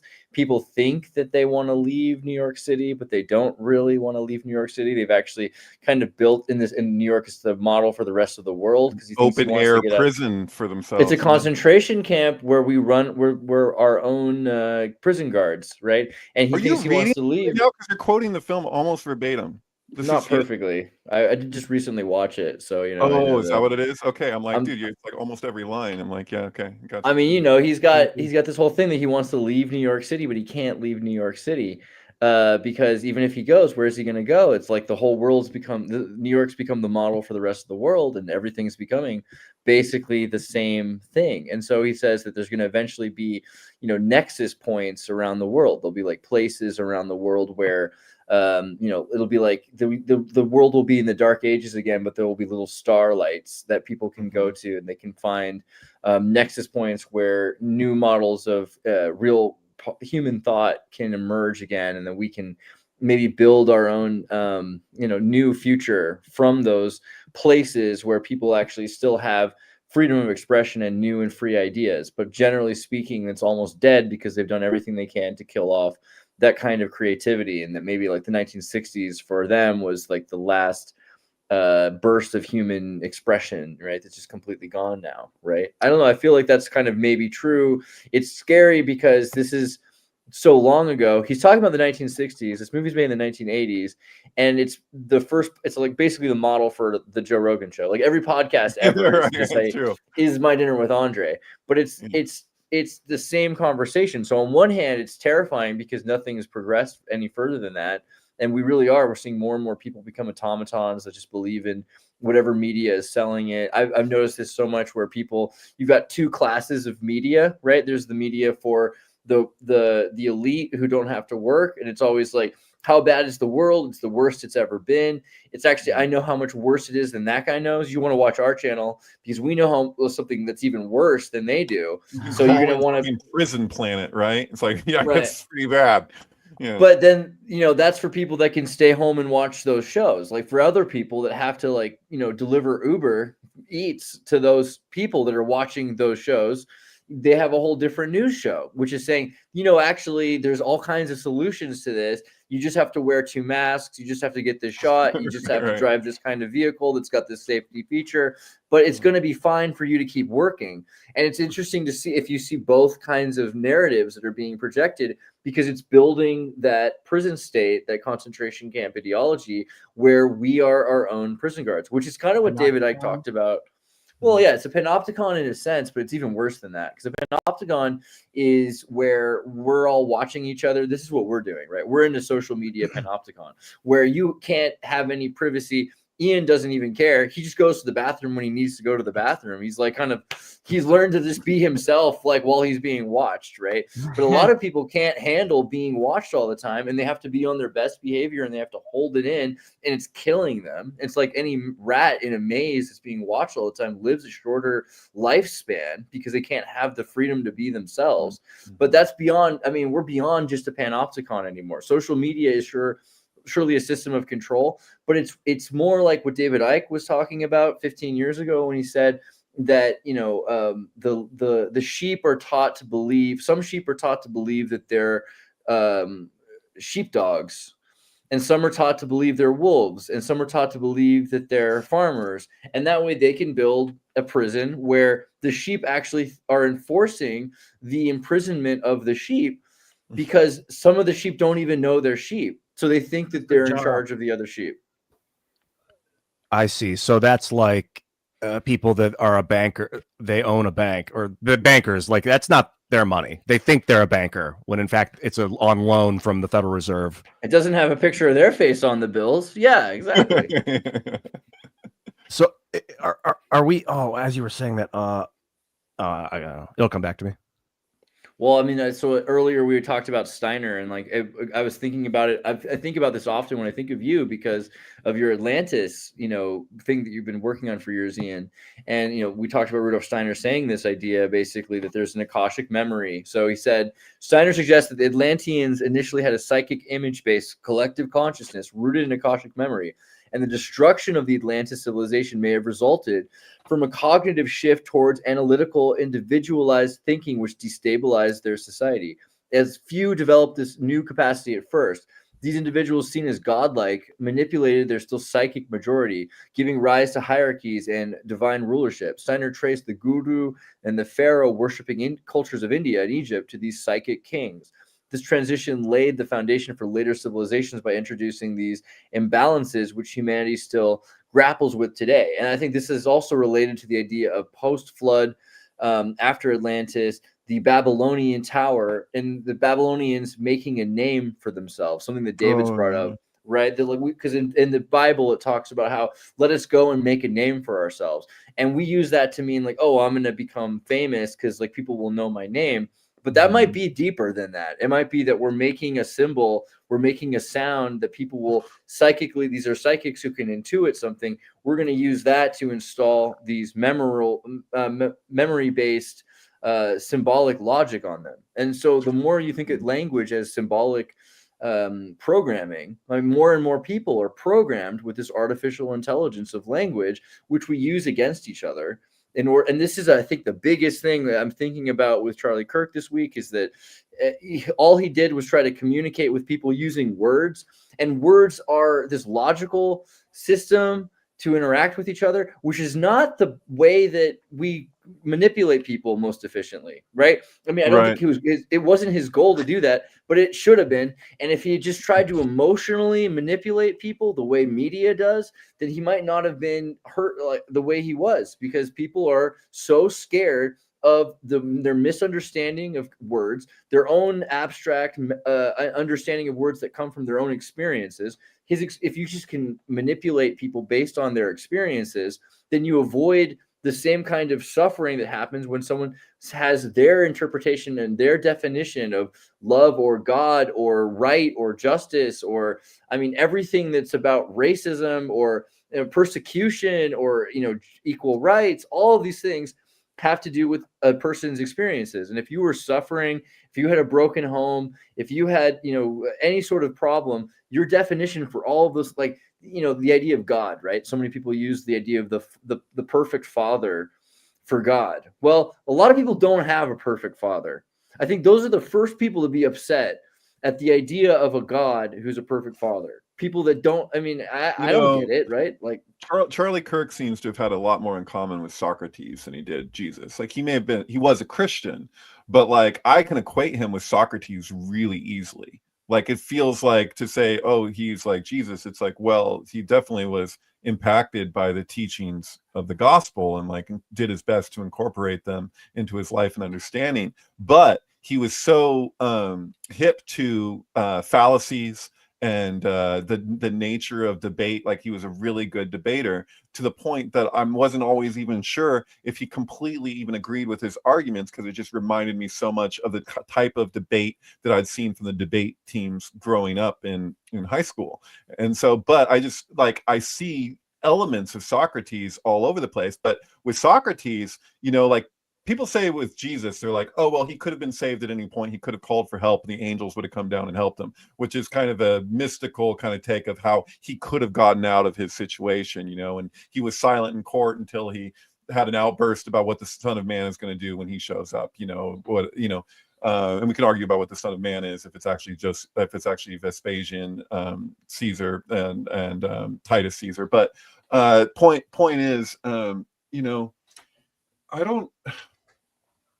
I don't think, like, Socrates said he could go if he left. If he left Athens, they wouldn't have put him to death, right? Like, that's the argument. And he chose to ingest the hemlock. Like, he chose that.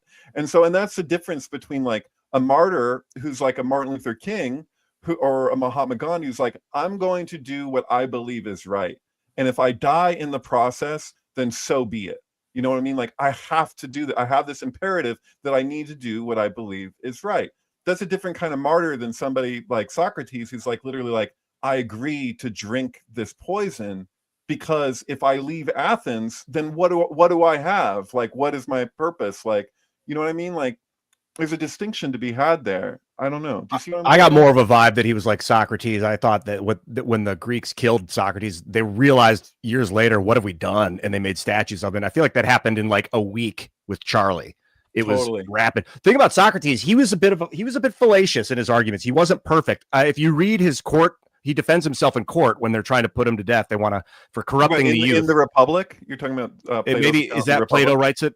He records Socrates' speech. It's actually a video. You can listen to it online. He'll make suppositions. He'll be like, well, assuming this is true, then this and this and this, which means this. You can't possibly agree with that if this and this. And it's all based on this initial assumption that he doesn't prove. And I'm like, okay, he probably steamrolled people in debate.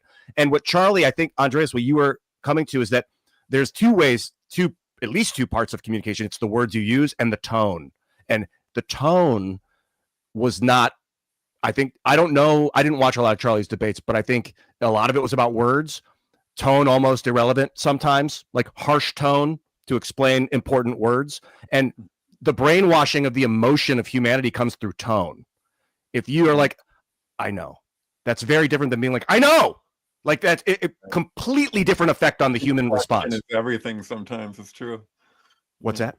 Inflection is everything sometimes. Oh, it's tone. That's why social media is such a most of the time, is because people don't even know when there's another inflection. You like communicate something and they think they know where you're coming from or what your position is. And you're like, well, I didn't, you know. That's text. It's a reversion to the ancient arts of writing letters and mailing letters.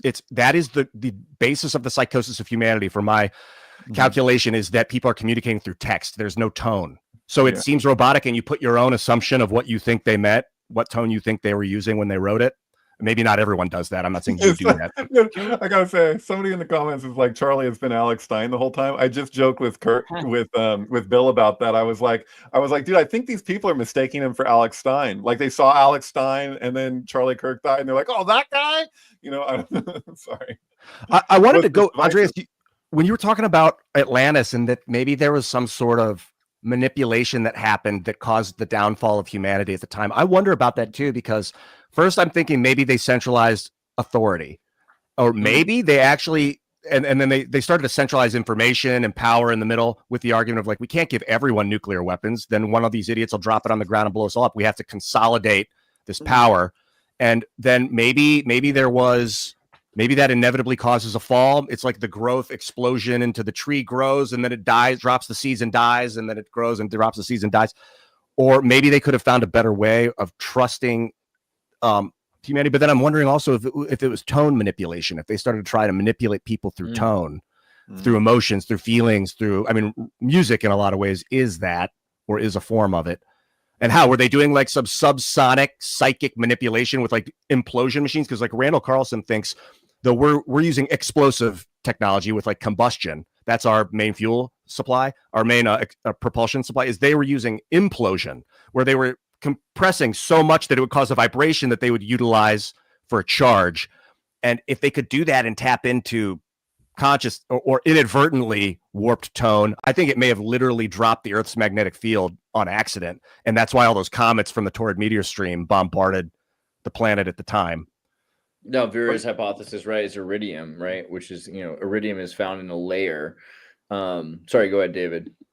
No, I was thinking I saw it first from Jay Coates, and then I realized this is a lot of people make this argument about Atlantis that, and maybe that I don't mean to downplay like Atlantis as a real place, because I'm open to anything. I believe, speaking of Plato, I think wasn't he one of the first people to talk about Atlantis? Yeah, and his ancestor Solon had gone to Egypt and spoken with the scribes, and they told him the story. Right. Okay. So there's this idea that Atlantis itself is like an allegory for that might as well have been a real place in the realm of like what we were talking about earlier about like a kind of this psychedelic psychic connectivity that people maybe at one time humanity had on the planet, that it was like we all could kind of like meet in this place that was like this network, and that the destruction of that, kind of like Rudolf Steiner too, like his description of like how we've lost touch with this kind of like something that we were connected through, that like, and then how do we communicate that after the fact? It's like there was this place and the place was destroyed, and it's like, is that just like for us to be able to understand it in a way that's like kind of able to compute? Let's pull up the Rakat structure, Andreas, if you're willing, on a Google map or Google Maps. It's a satellite imagery of the Rakat structure in northwest Mauritania. Yeah. And you can zoom in on it. I mean, if you pull up the Google Maps, literally you can look around this area and you see ancient riverways where all the farms were. You'll actually see look at that to the southwest. You see that looks dug out. Yeah, here we go. The Rakat structure. Northwest Mauritania, Africa, buried by sand. You can also see the striations. There it is. This is absolutely wonderful. Satellites, 1990s, we discovered these 3-ringed landmass. That's a plateau, and you see all those ancient riverways. Zoom in here. Zoom in again. Look. Keep zooming in on the left side, and then over the left side of the screen. Keep scroll left now. It's not this part, but over to the left. Yeah, go left more. See all these ancient riverways going down into what got buried by sand, and left a little bit more. You'll see. I want to ask you guys what you think this is. That right there. What is that? That looks man-made, like they carved out a moat and they had some people living on this thing. Wow. The dome. When you look through the amount of human the carvings in this area, if you search around some more, you can find what looks like a pathway up the mountain that was dug, and that maybe people would sail in from the North Atlantic and then dock and then take like ropes or pulleys up the mountain to the top, because it's all on the top of a giant plateau that wasn't buried by sand. Everything else around it was buried because look at it, a crater. What about it? Is this a crater, or is this called a dome? Is it coming out, or is it going in? It's going in, right? That from here is hard to tell. That may be a dome. What they think caused Atlantis to form, or what they think is the capital of Atlantis, which is that 3-ring, that initial thing you had, Andreas. We can go back to that. They think that what caused this to form was an underground volcanic eruption that didn't pierce the surface like 13 million years ago and caused a ripple in the and then humans at some point came along and settled on top of it. But all that white stuff you saw is sand, is salt. That's from the ocean apparently. And then you see the river to the southwest. It looks like it was dug out. I mean, it's such a straight line, and my assumption is that they dug that out to get connection to the greater ocean. But then they lived in the center, and you can see like in the bottom left of the outer ring how white it is there. If you zoom in to the bottom of the ring and right to the left, you see that gap right there. I think they dug that open to get the boats in from the ocean into the middle, into the second ring. I'm not sure, but that white stuff is salt. Oh, okay.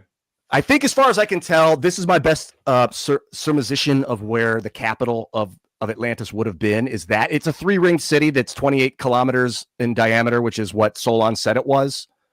And go back one more time.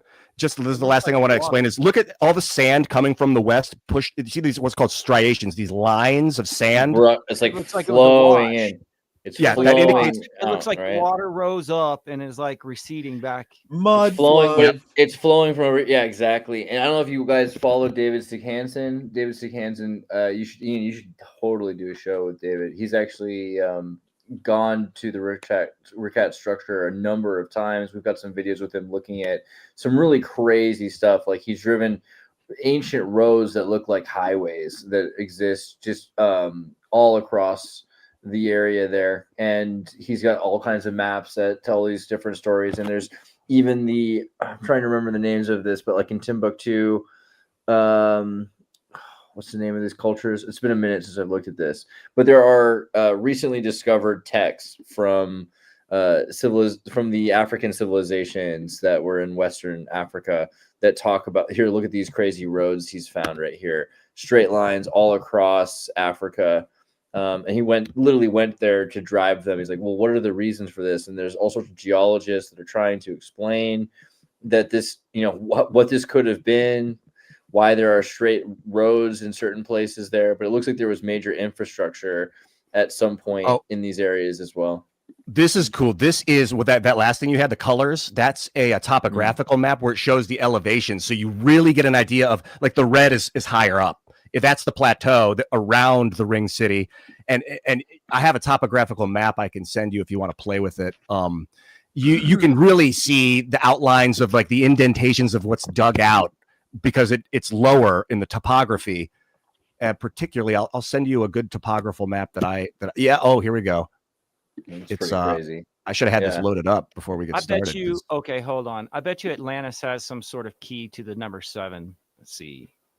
The number 7 holds significant symbolic and structural importance in various interpretations of Atlantis and the fictional universe of the Assassin's Creed series. The Atlantean time measurement system is based on a cycle of 7 years, with each circle. Okay, so that's Atlantis, the TV ancient civilization features an episode titled 7 Symbols of Atlantis. Okay, major part of the Echo the Dolphin game, Jericho. Right? It's Jericho. It's a Jericho. Like the city of Jericho and Atlantis are probably related, and apocalypses are often related to the number 7, such as the 7 seals.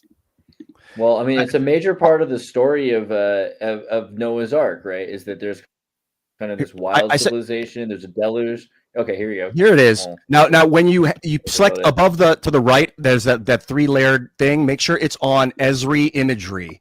It's the. Are you able to see the whole thing? I tried to full screen it. Does that work? 5th one down. I can see. Yeah, I can see the ring. You see what I mean? The 3-layered thing in the upper right. Esri imagery is the. Yeah, you got it. Okay. Now you can zoom out. You can scroll out and look around the plateau. The red is the higher. Look at all the roads. Look at the indentations. Look at And you go down, and this is all sand below, but you can see underneath the sand. Like, look to the left. What is that red line right there? Is that man-made? It looks like a break, like a water break. That maybe at least made by something or someone, if not man. Like it was like built like a mud like a stone wall or something. Oh, and look how the white is the highest at the nose, at the tip of the nose to the left there. They call it the Eye of the Sahara because of the way it looks like a dragon's face, coming down. And the tip of the nose there, where it's getting white, is where the roads you see to the left of that green river.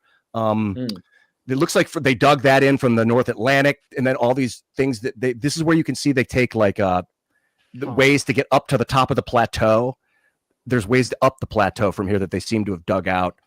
And you can find some Tamanrasset River too. So like this all covers. I'm zooming too fast. I'm sorry, but the Tamanrasset rivers are all of these lower areas here, wherever it's like gets to green, right? And there's river systems that were connecting these places, and then there were higher islands here. But there was the Mega Chad, the Mega Sudan Lake. There were major lakes and rivers here within the last few thousand years that are even after this. So we know that there was huge waterways and water systems and canals that connected most of these places, and you can just see it. You can see the flowing, like you said.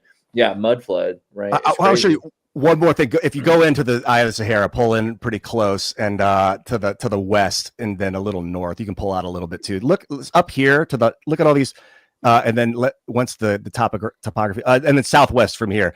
Like these are all the North Mountains that were like, but there's this area that fascinates me. I wonder if I could have lived. Oh, I'm not sure I'll be able to locate it just yet. It's like an archipelago almost. Oh, to the southwest down there. Yeah, zoom in and see that archipelago of plateau up here and north of this. People, in my assumption, live. This was a wealthy place to live. Right. There's water that goes in that doesn't fall to the ocean. It's like its own rivers, kind of its own tributaries in this area. It must have been a fascinating place to be. Right. Fresh water coming from Africa, pouring out. Yeah, this would have been like some of the lushest area. And that's what's crazy is that we think of Africa as this like desert, but it's actually pretty recently. There's desertification that they could reverse if they wanted to go about it. But what's great, it's just, is there a more mineral rich place on planet Earth? Don't move the scene yet. Wait, sorry, David. I don't want to. I just noticed the straight line, that diagonal line in the. It's at about 7. There it is. That's it. They dug that. That's how they got from the river down there up to the top of it. Look how it goes right to the. Look at this thing. Yeah. I imagine pulleys, ropes, something that would get people up to the top of the plateau. They would come in up the 47 degrees too, right there. And you can go and just look at it.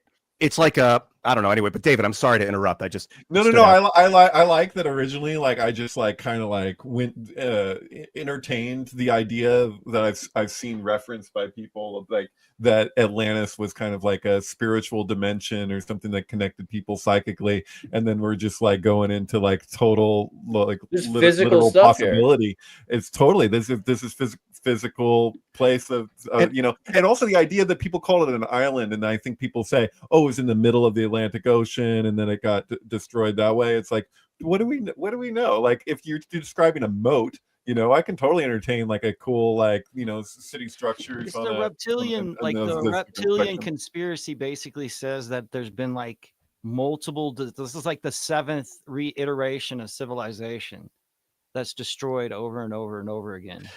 It's possible too that they were tapping into the psychic realm. So when people think of it as a psychic realm, it's very true in a sense. Because I have heard that the Egyptians would use the sarcophagi actually as sensory deprivation chambers where they. Oh, well, there's an extremely strong argument for that because there was never a mummy found in a single Egyptian pyramid. They're all in the Valley of the Kings, and the sarcophagus, when we first broke into it, like was after Napoleon conquered Egypt, we had to break it. We use dynamite to get in there into the Great Pyramid specifically, and then we go through there the whole thing after we blow it open and we find the sarcophagus. The top of it weighs tons, right? It's so heavy. It's sealed in the king's chamber. We managed to open up that sarcophagus and we find nothing inside, and the official explanation at the time and beyond was that grave robbers must have come and stolen the mummies.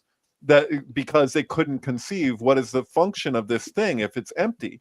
The idea of it used as some sort of initiation rite makes a lot of sense, especially when you consider that shaft in the king's chamber that I like to discuss this because it's fun, that they made a reconstruction of at the UN for Lucis Trust, where people use it as an initiatory space that they meditate on a single beam of light that moves through the room. So they'll sit in this room all day and meditate on this light as it moves through the room, because it's imitating what tourists have gone to see in the King's Chamber when light goes through that shaft, and at a certain point it hits the sarcophagus. And so there's also a lot of speculation or ideas around the Venus eclipse that happens twice every 100 years within 10 years or so of each other, that there's something about Venus in front of the sun, and that like they do these initiatory things in that space, and that was like, you know, the initiate would be the one who was selected after all this rigorous testing and all this stuff. I think Drumvalo Melchizedek talks about that, but yeah, I don't know. It's interesting. A friend of mine, Corin Nemec, had said that he thought that it was like they would also use sound. That some of the, I don't know if there's more than one chute going down into the thing. I like the idea that there's light. I had not thought that it connected to the outside of the pyramid, but if that's true, it's a shaft that does a thing, and that there is light that comes into that space. Yeah. And he had said that people would hum, like dudes would be in other areas of the pyramid, like through these tubes that would go into the room where they're like laying in a layer of, I don't know if they found salt in the binaural beats. They were. I just think it's beats would echo off the stone and solidify into the form of light bulbs. Right. I think it's interesting that, I mean, with the Noah's Ark and the Atlantis thing, like they're interestingly similar stories, right? Like they're both. Plato and Herodotus's version are about a corrupt, advanced civilization that's judged, right? It's basically, it grows out of favor with the divine forces. There's a cataclysmic flood that destroys both of them, and it's like a new epoch. In both circumstances, the old world and the old history is lost, and there's only a few survivors either way that come out of it. So it's also similar to the Epic of Gilgamesh. Gilgamesh has that sort of cube that's built to a certain specification that has to survive it. I was wondering, because of that movie, Noah, right? Because there's this movie that's kind of weird. It's a very weird Noah's Ark movie that doesn't, you know, it's not like any other, and it even has kind of the cube. It's the Transformers, bro. Yeah. It is Transformers. Transformers and Noah they absolutely connect as a meta narrative. But yeah, the first Transformers. I'd ask you, Andreas. I told you I watched that Lex Fridman interview with Rick Spence, who was talking a lot about things, Nazis. But he talked about Moses and the story of Moses from the Egyptian perspective, which apparently there was one. It was a guy named Osarseph. I'm not sure if you guys are familiar with this. He was a leper amongst a leper colony in Egypt, and he was the priest, and he substantiated an uprising, and then the lepers revolted and started terrorizing, destroying Egypt. It's Freud's version. There's a lot to say that Akhenaten was Moses. This is the killer. Yeah, I'm gonna tell you exactly. Okay, I'm okay. Moses and Monotheism is the book that talks about Osarseph as the priest, because Freud couldn't come up with the crazy. This is Freud's theory, by the way. Freud's the one who talks about Osarseph. Here's the thing that's a little weird, though. I think we can go even further. So you go and you look up Akhenaten, and I've done videos on this in the past. You look up Akhenaten and you think, okay, well, when is Akhenaten? And you look at the time reign, like the reign, like 1351 and 1334. Now you look up Moses in the wiki and you say, okay, well, when is Moses? And it says, well, generally thought as a historical figure, as a non-historical figure. When is the date right here? Time. Hold on, I gotta go back up here. Sorry. It says basically the same dates though as Akhenaten. 1391 to 1271 is like the general lifespan. So people have a hard time with this one, and I think even especially like a Jew, like even though he was an atheist Jew, Freud had a hard time with this one.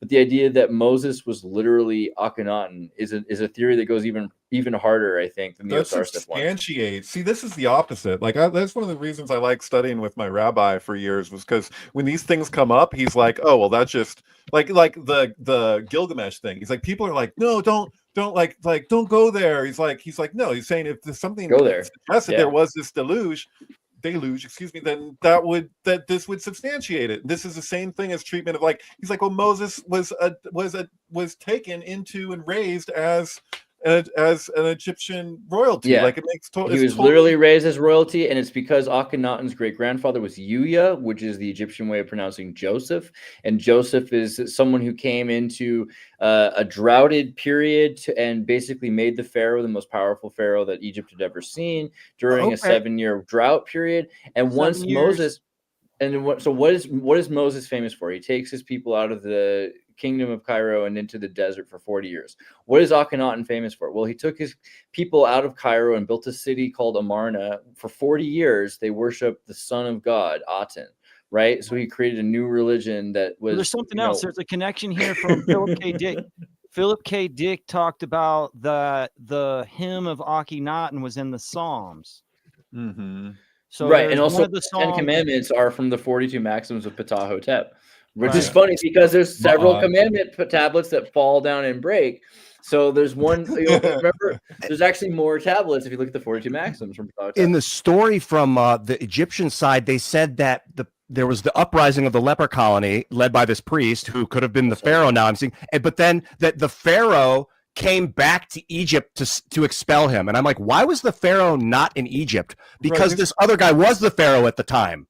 This was the pharaoh. He basically... There's a bit of a bleep here because we went from talking about Noah to talking about Moses. Did Freud go back say something about Noah? No. I mean, no. I just know that. I remember the story, and I thought you guys were the Jewish experts that I could talk to about it. That's why I have never read this, so I thought Andreas was going to tell us something about Noah from Freud. But I know that Jung talked about Jonah. Was it Jonah?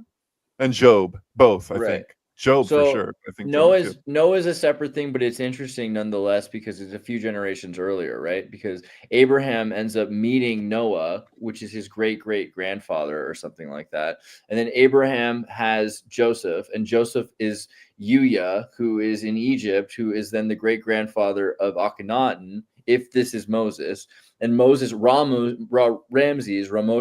is the son of Ra, and Ra in Hebrew means evil, right? And this is the beginning of the anti-sun worship, because if you read David Litvau's work on the evil god, he talks about how the early Semites were worshiping this Sethian god of destruction. The Egyptians found this to be this god of chaos because they worshiped Ma'at, which was balance and order. And order and chaos are different than good and evil, but this is the beginning of that period of good and evil. And this is eventually what Josephus has to wrestle with when we define this new religion, which Judaism becomes. But Judaism is originally a wandering religion that's coming out of a Semitic tribe that's come through Egypt. And the 40 years in the desert are a period where they have to divorce themselves and erase their Egyptian culture, which still is with them, even 600 years. I don't know if it's 600. I think so. 600 years later, at the fall of the first temple, when they end up in Babylon, and the Talmudic traditions begin. The argument is that they had integrated so much into themselves this shared philosophy, view, mysticism, whatever you want to call it, from Egypt, and that that the message of Moshe Rabbeinu, at least in the way that it's told in the book of Exodus, is that when he has that interaction with the burning bush and it tells him, who should I say has sent me? It says, tell them I am that I am has sent you. That the argument for Ra being evil has everything to do with not reserving one's awe. So in other words, these people were doing sun worship and look at the sun and how glorious and amazing the sun is. And they're like, no, there's something higher. And so that don't let it fall short in your worship, because there's something even greater than this that is actually ultimately oneself, but not as one, like the source. And there's a whole thing there also, because by the time you're looking at these stories, usually it's like post Isaiah, so 200 years before Christ is really the Hellenic Jewish period. So the Jews are very Greek at that point. And Abraham in Abraham's cave, Abraham is this guy who is rescued, his father Tarsus, he's the grandson of Noah. He ends up going to be sacrificed. His dad Tarsus saves Abram at the time, and he's put into a cave to survive until he ends up working in his uncle's idol shop, and he smashes all the idols, right? So this is the end of idolatry for the Jewish religion. But the way it's told then is that he's in this cave where he loses the idolatry of God, right? Which is Plato's idea. Plato's cave is that you're seeing these images and these. Sure. Hold on. It's actually Plato's cave, Abraham's cave. It's the same cave. it's called the Cave of Treasures. It's important because we've kind of been bouncing around it the whole time. It's called the Cave of Treasures, and it's also considered to be the place beyond the stairs where Moses sees the feminine aspect of God on the mountain. The Oracle of Delphi too. Right. Yeah.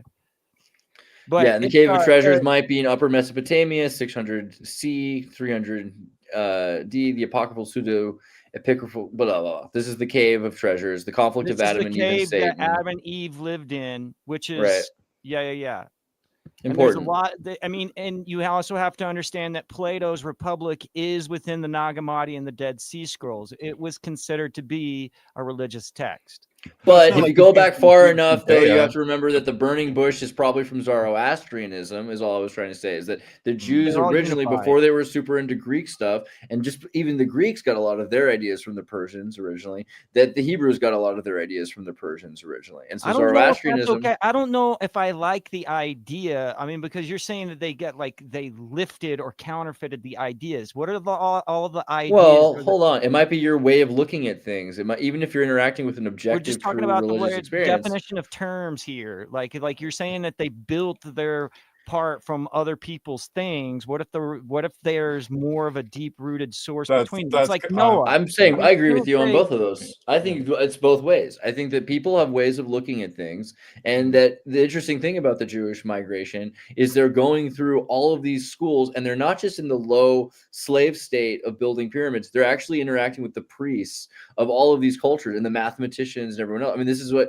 when they're in Babylon, there's a reason why the Babylonian Talmud is the way it is because they're interacting with the Chaldeans, who are the astrologers and the mathematicians. So they're constantly getting the best ideas from the best places. And, this is not necessarily a bad thing for them to have new and nuanced ways of looking at the universe and at metaphysics. But it does change their perspectives clearly, because before the Deuteronomists, the Jews are worshiping the family of the Elohim. And you can read it in the Bible because God is constantly talking to themselves. It's like, we have to make sure that we confuse them. Why was God telling themselves they need to confuse humans? Because they will become like us. They're reaching for the heavens. We have to go down there and confuse them. Unless God's a schizophrenic, which, you can see God used to be multiple persons in the old definition of God to the Jews. But post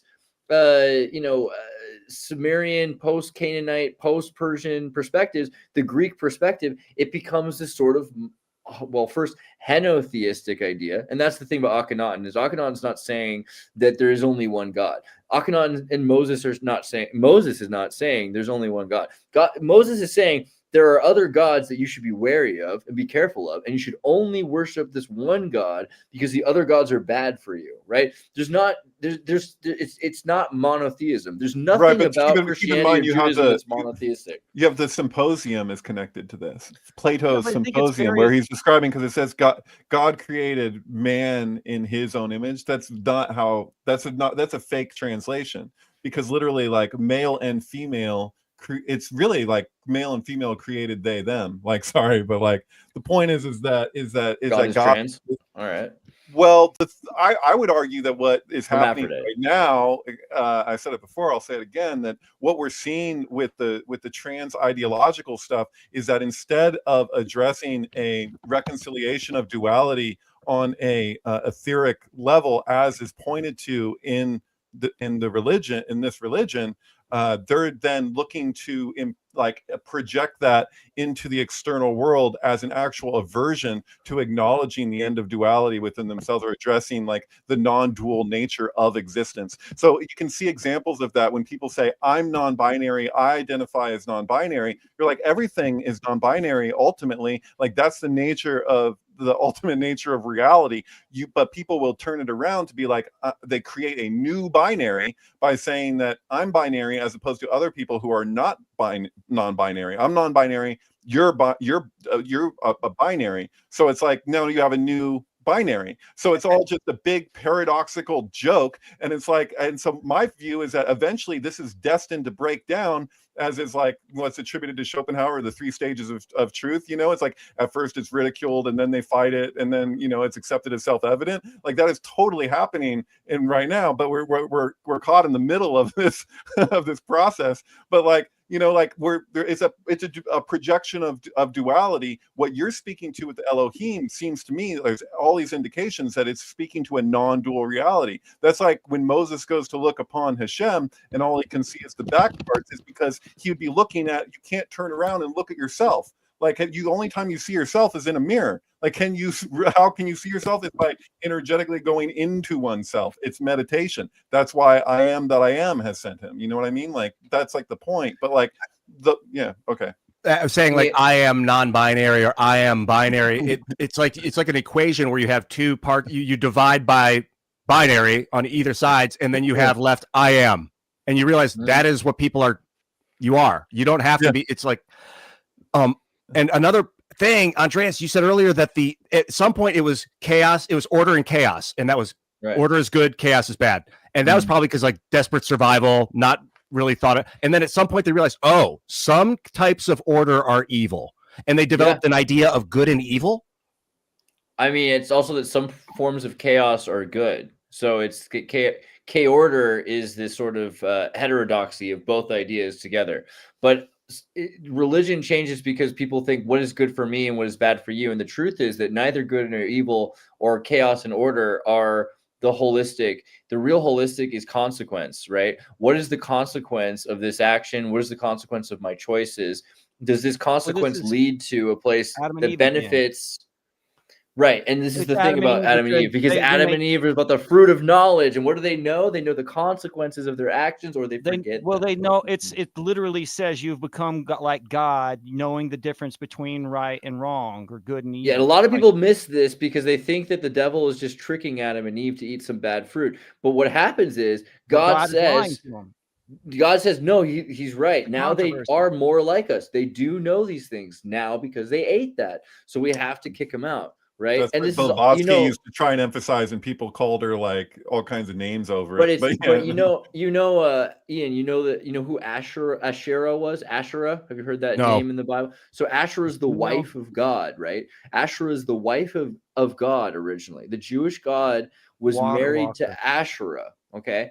And this is a major thing that people have kind of erased. But if you go to Israel, you'll still find, when they do the archaeology, they find the statues to the wife of God. So the husband and the husband and the wife together, even the menorah, the family, the menorah, like in Hanukkah, when they have this is representative of Asherah because it represents the family tree and the 7 spirits, right? And then the father, the mother is the tree, and these are the 7, children of God. So there's an entire thing that the Jews have like being told they're not allowed to talk about. They're not allowed to worship this since I think 600 BC, even the Deuteronomists. But this is something that John the Baptist knew, that Mary Magdalene knew, that clearly Christ is talking about. Yeah, it's been kind of hidden. The argument for Moses. For Bina and Malkut as the upper and lower Shekhinah, which are the haze of Tetragrammaton. So the name Tetragrammaton, major Kabbalah idea, relating as a family, a father, a mother, a son, and a daughter.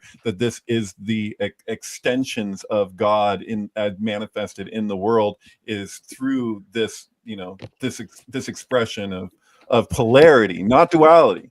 So that's the thing, is that what you'll find in Kabbalah is emphasis on polarity.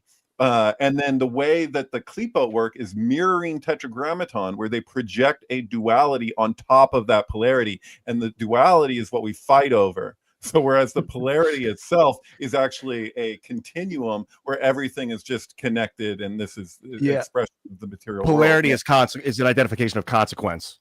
From one there is the consequence, which is the polar opposite or whatever. Right, and that's an argument too, is that people don't like when you talk about like God's judgment. The distinction between God's judgment versus man's judgment is that God's judgment is just because it's a direct consequence. It's actually physics. It's action reaction. Whereas like our judgment is inevitably taking a part of something and trying to conceive of the whole through that part. And Well, it's where like does you're Eve always going to come be from? limited in that way. You know? Eve comes from Adam's side, right? And the same way that when Jesus dies, this is all David Koresh, but when Jesus dies, what comes out of his side, what comes up, but this is important because they have a concept, the Davidians have a concept of what is called the true mate or the perfect mate.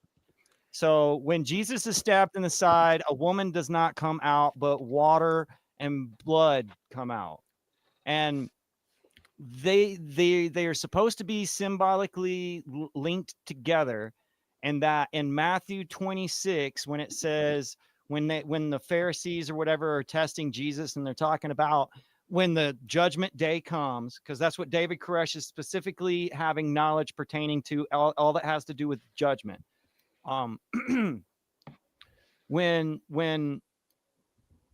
Okay, so there, when in Matthew 26 it talks about what woman or what brother would this woman who's married like seven brothers, who will she be with on Judgment Day? And Jesus says something like, on the day of Judgment Day, you will neither be marrying or giving into marriage, because that's how the story of Noah goes, right? As nobody was paying attention to Noah, they were still having weddings, they were still going about their daily business. And that's like, no matter like, Charlie Kirk dies, or if 9/11 happens, the next day somebody's having a wedding, right? And then that's right. That's what we're dealing with, right? Is man. Didn't Alan Green point out that the royal wedding that like followed the same weekend after Osama bin Laden was killed? Like right. That's yeah. Okay. So there's like this idea, the whole thing, the whole concept, basically what they again, this is coming from Koresh, is what they're saying is that in the day of judgment, another version of you is pulled out. I think I'm mistaken, actually. I don't think that was a wedding. That was another royal event. I think I'm full of it. But yeah, no, sorry. You become like the angels are, and the angels have sexes. Like there's seraphim and cherubim or whatever. One is supposed to be female and one is male. They're male and female, but there's supposed to be another distinction between angels. That is basically your perfect mate. And this goes back to the Leviathan and all of that, because the Leviathan doesn't have a mate. There's all of this stuff. There's all of this like symbolic reverence to pay attention to the sexes being joined again.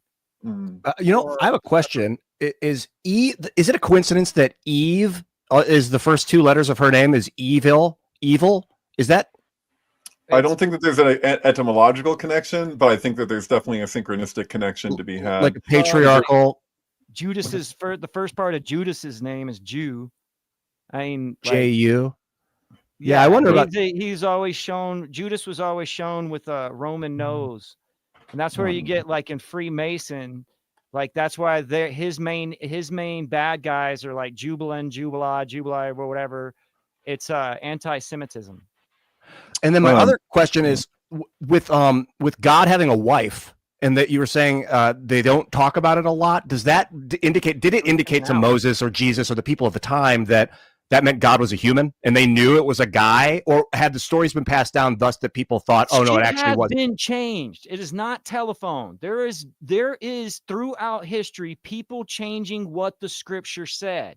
That's why we have the whole Protestant movement. Is because the Catholic Church had buttoned down what the actual scripture said. Well, the Greeks too, right? Like the Trinity is literally Pythagorean theorem, right? A squared plus B squared equals C squared. The idea of the Trinity is literally the worship of the triangle. There's nothing in the Bible. There's nothing in the Old Testament. There's like even the Kabbalah, which is very nuanced and mystical, is not about the triangle worship. It's not really about the Trinity. I mean, I guess I can see how it's like a three-part, but no. But this is important. I agree with you, because the thing with Zohar is that and Sefer Yetzirah, there is no drawings, there is no diagram in the sense of like a depiction of the tree. So every time you see it depicted, this is down the line, because literally they're describing something that's in motion. First of all, it's twisting You know what I mean? It's like, I think the closest depiction as how it's described that I've actually seen comes from Nassim Haramein when he was showing. I don't think he's maybe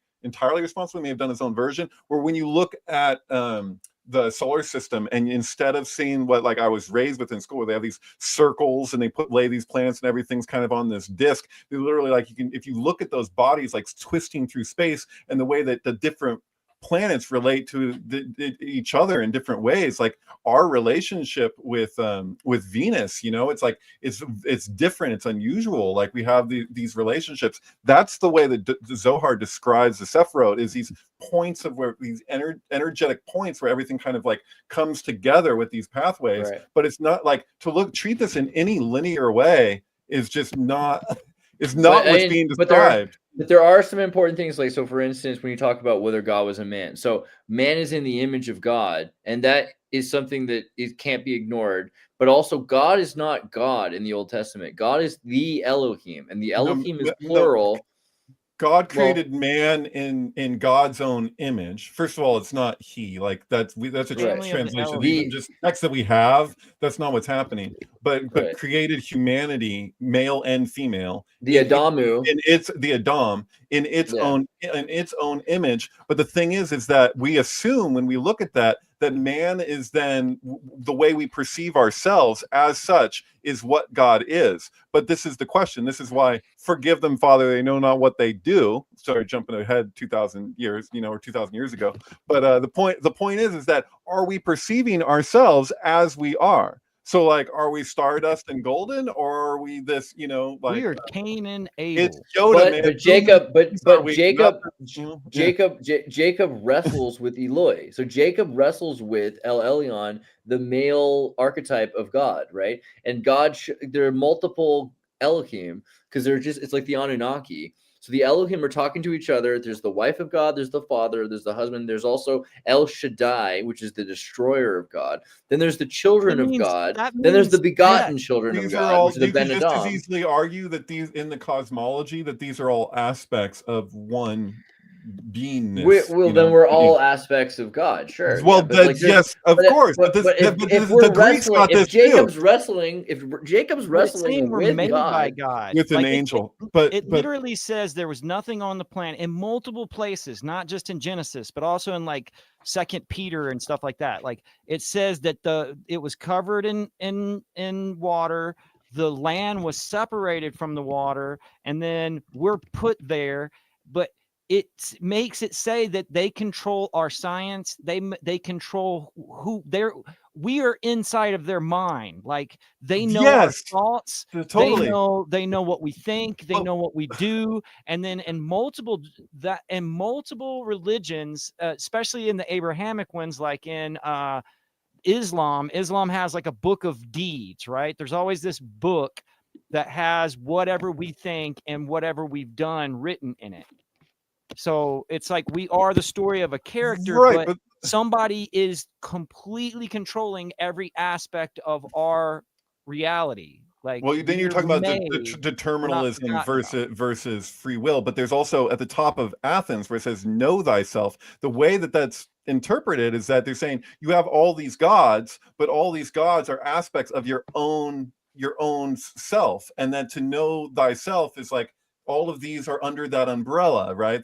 They all exist within this one whole. So like you find that in almost like all these ancient mysticisms where they're like all these different gods, these are archetypes that are all aspects of one fucking thing. Yeah. I wonder if the aristocracy of Greece at the time of Athens the people at the top knew these are aspects of me. I'm me. But the plebs were told they're real. Yeah. In fact, there's an argument for that. I think that there's actual evidence for that. But that's exactly what was going on. What is you mentioned Adam? It's a little bit of a recourse to back in the day, like 10 minutes ago. What's Adam? Is that, it represents Adam from the Bible? If you're just to say the Adam from the Old Testament, like we say Adam and we say Eve, but like that's not the Hebrew. So like, and father and mother, Abba and Ema is like that's the creation. So when he's talking Andreas is relating to this goddess that you're saying that we have statues, we have graven images of, and you're saying this is the wife of God. It's a little misleading, because yes, that's true, and people did that, but almost just like what you said with the Greeks, you know, there's orders of people's way of relating to this. You see the same thing in Freemasonry today, where they'll tell you what something means at one level, and then at another level they have a different communication. Yeah. But this, yeah.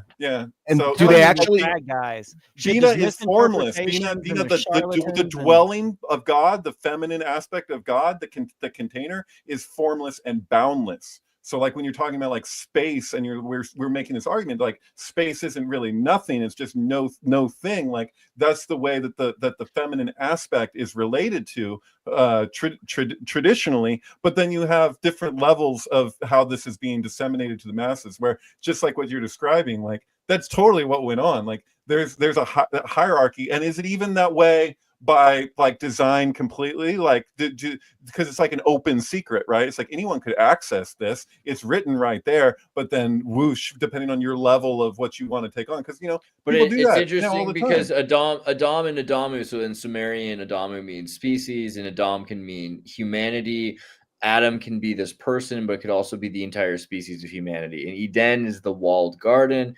And there's even another interesting nuances, like the vowels in Hebrew aren't there. So the dots are used today in a way that they weren't used in the ancient world to describe these. So Edam or Edim or Adam, these are all different. That's the musical element of it too, because all of this was meant to be sung, just like the Odyssey, just like the Yoga Sutras, and a lot of ancient texts across the world with these musical communications, and also mathematical. Like this is so crucial. Like I could never overemphasize that people were speaking in math, and at least in the scripture you see most of the this is all these songs. mathematical articulations. Like that's how you can actually derive pi from First Kings directly, like no question, when they're describing the bowl that's at the front of the temple, because they give the circumference not just of the bowl, but they give the width of the thing, of the container itself, like within, like, you know, like I don't know what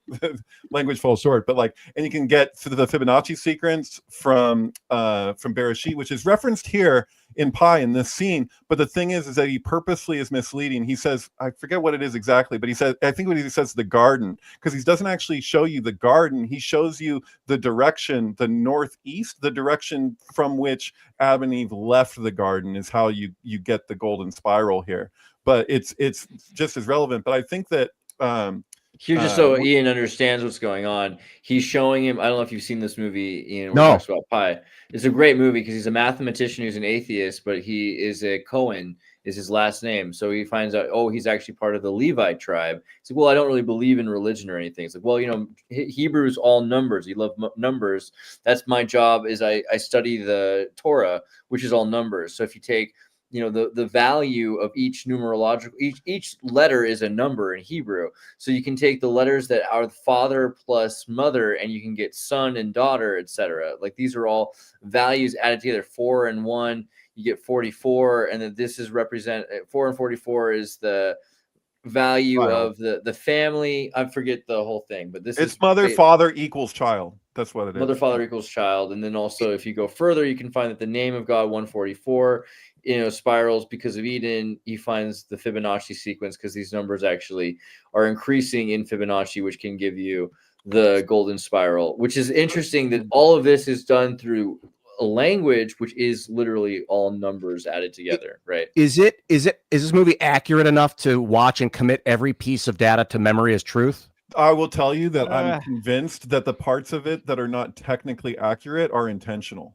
So like at least I could tell you a bunch of examples, and that was one of them where he's showing you the gematria. He knows that that's not this word, but it's so revealing and it's so profound. He's like he's included it and he's communicating it. He says Yitzchayim, so he's talking about the tree in the garden, but then he also says if you divide the number of the garden by the tree in the garden, you get this effect. But it's really where they exited the garden, which has this enormous significance as it relates to like the Babylonian magic squares and all this other stuff. It's like super profound. But he had to have known that when he did it, and it's not. I don't even think he's trying to oversimplify it. I think he's just like they changing shit.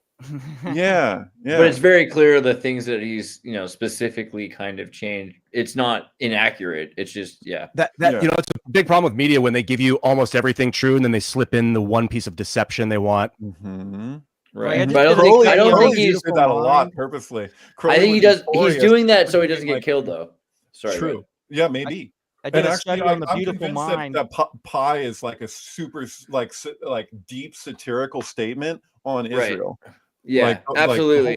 Yeah. Because in the movie, I mean, he's talking about the name of God. The whole point of this is that if he finds the name of God, he will be able to know the weather. He'll be able to predict stock markets. He'll know the future if he knows the name of God. The irony being that the Jews believe they already know the name of God. So this movie is about a guy who's looking for the name of God, and the priests, the rabbis are trying to find the name of God, and it's not the name that they think it is. So he's basically saying that the entire Jewish religion is built on a flawed premise. Well, because they're looking for Gevurah, because it's the 216 number, that it is a 216 number. That is referencing a 3 verses that are the same value that are in a row in the book of Exodus, where Moses is standing in front of the Red Sea, and there's this kind of like song poem that he says that's 3 verses, each one is 72 letters. 72 plus 72 plus 72 is 216. 216 is the gematria of Gevurah on the left of the tree, through which the Klipo enter and temporarily rule the tree during the duration of the fall until the Jubilee. So like where all the debt is forgiven and all the slaves are released across the world, and we can all, we've ascended to another level of being, so there's like this really like kind of this joke where he's like, they're looking to this 216 letter name. He's saying, I'm sure you've written them all down. You've encoded them all. You've intoned them all, haven't you? He's like, what has it gotten you? Nothing. It's not the number, it's the meaning, it's the syntax, it's what's between the numbers. So he's saying that it's in the space. So he's literally pointing at the Shekhinah, the stone that the builders rejected, being like the space itself is where the answer is. But you're not interested in the space, you're interested in the judgment, you're interested in the war. So that's like yeah. It's like, it depends on, did you get 72 by taking 70 plus 2, or did you get there by adding 36 plus 36? And depending on how you get to the final judgment is more important, is what you're saying? Well, what it is that you have 2 pillars. On one pillar on the left, you have Gevurah, which is severity or judgment, depending if it's our judgment or God's judgment, right? Sweet or bitter judgments. And then on the other side, you have Chesed, whose value is 72. So 216 is Gevurah, 72 is Chesed. So do you get 72 times 3 equals that? But one is mercy. One is judgment, and they're 2 sides of the same thing. They're the pills. It's the red and the blue. It's the matrix, right? So like I'm convinced that that's where they got that. Like it's so fundamental, right? So yeah, like Star Trek, obviously, like the whole thing with Star Trek is he's doing the symbol for the goddess. In English, in Hebrew, it's the number of a man. So when you're looking at the description in English from the book of Revelation, when it's like says 666 is the number of a man and it's the number of the beast, it's even though that's written in Greek, 7. It's referencing back to the Hebrew, because it's literally telling you it's 6 times 6 times 6 gives you the 216, which is the Gevurah, which is the judgment. So it's saying, and this is us. So it's like, but what is also 6 plus 6 plus 6 is, so 6 times 6 times 6, 216. Lord is my strength is asking. I don't know if it's relevant. Totally relevant. But also, what is the number for life?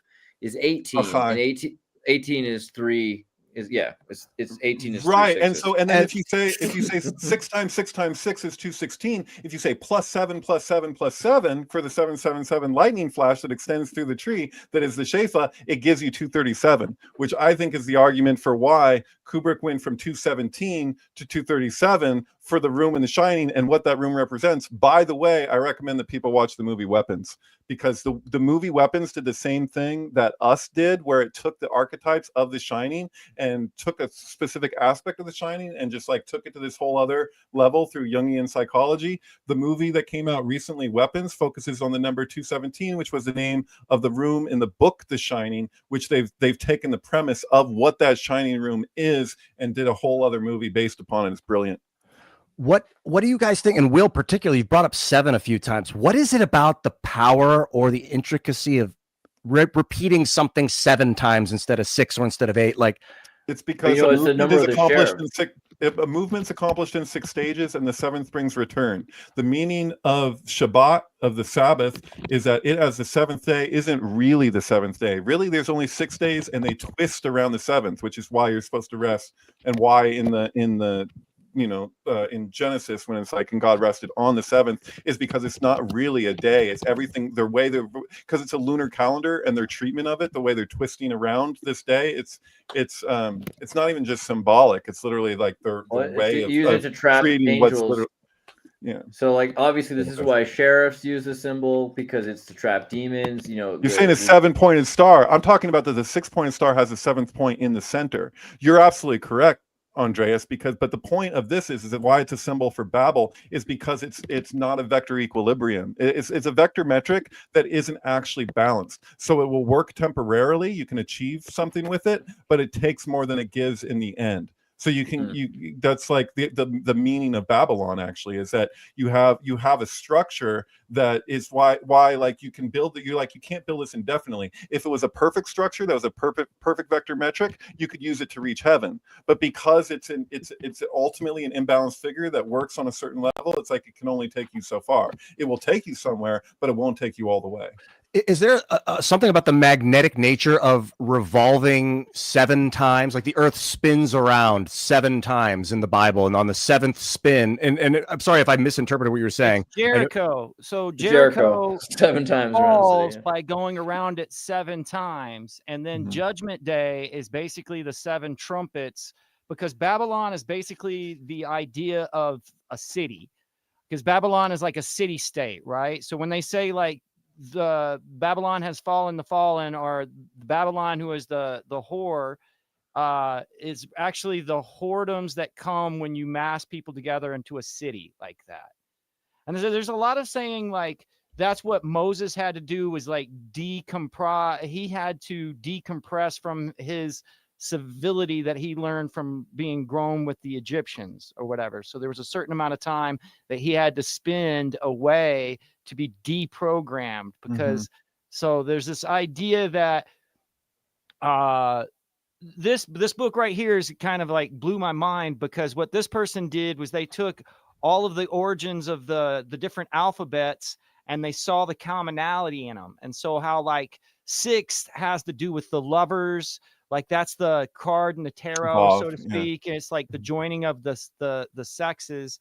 And it's like also called the throne of God. Gemini. And then the 7 usually has to do with apocalypses or a woman giving birth, which is both represented in Revelations. And then 8 would be the Ouroboros of it continuing and going around in a circle again. You know, talking about also Pleiades. Deprogramming, Moses deprogramming in some sort of synchronicity with the number 7. I'm not sure exactly how, but I'll hear about that. But they say every 7 years, your entire cellular structure is now a new, fresh. I know it's a rough estimate. I've never done the research. 7 year again with the Shekinah and the Vulcans, right? Because the 7 year they're mating every 7 years as well. So there's the 7 sisters of the Pleiades, right? That's a big one. The lower worlds, the terrestrial realm in the Kabbalistic tree, you have the 7th point is the Malkut, is the Shekinah, is the daughter of God. And so the prophecy in Zohar and elsewhere, the treatment of it is that at some point inevitably that this thing that's been rejected, that is the receptive principle that exists in nature, that we've pushed down to the bottom of the tree and we've propped up in its place a substitute for her. So this, in Crowley's deck, you'd see this as the lust card, which was originally the strength card, right? Where you have this pathway at the top that's treated, it's an archway that everything relies upon in the empire. And so they pushed the sacred to the bottom, and then the prophecy is that she will be reunited with her feminine opposite archetype, which is Ze'er. So Ze'er Anping is correspondent to Teferet in the center of the lower worlds of the Kabbalistic tree, and so she's the 7th point. So the point is that when she returns to her brother, right? So in this union in this reuniting, that then you have a new balance that exists, where you actually have a perfect vector metric equilibrium. As it stands right now, it's an imbalance. So throughout the duration of the fall, we have to experience this imbalance. But then the prophecy is at a certain point, everything kind of culminates, and then something else that is unknown is birthed out of that. and that the interpretation of the meaning when Adam and Eve get expelled from the garden, and the punishment for Eve for the partaking of the apple is that she has to experience pain with childbirth. The Kabbalistic interpretation of that is that this process that we're going through, where we're literally giving birth to the next species, shouldn't have to be a painful one, but it becomes painful because of our relationship to knowledge. And our relationship to knowledge is directly connected with our relationship to sex. Directly has to do with David Koresh. Directly has. That's what it's basically saying.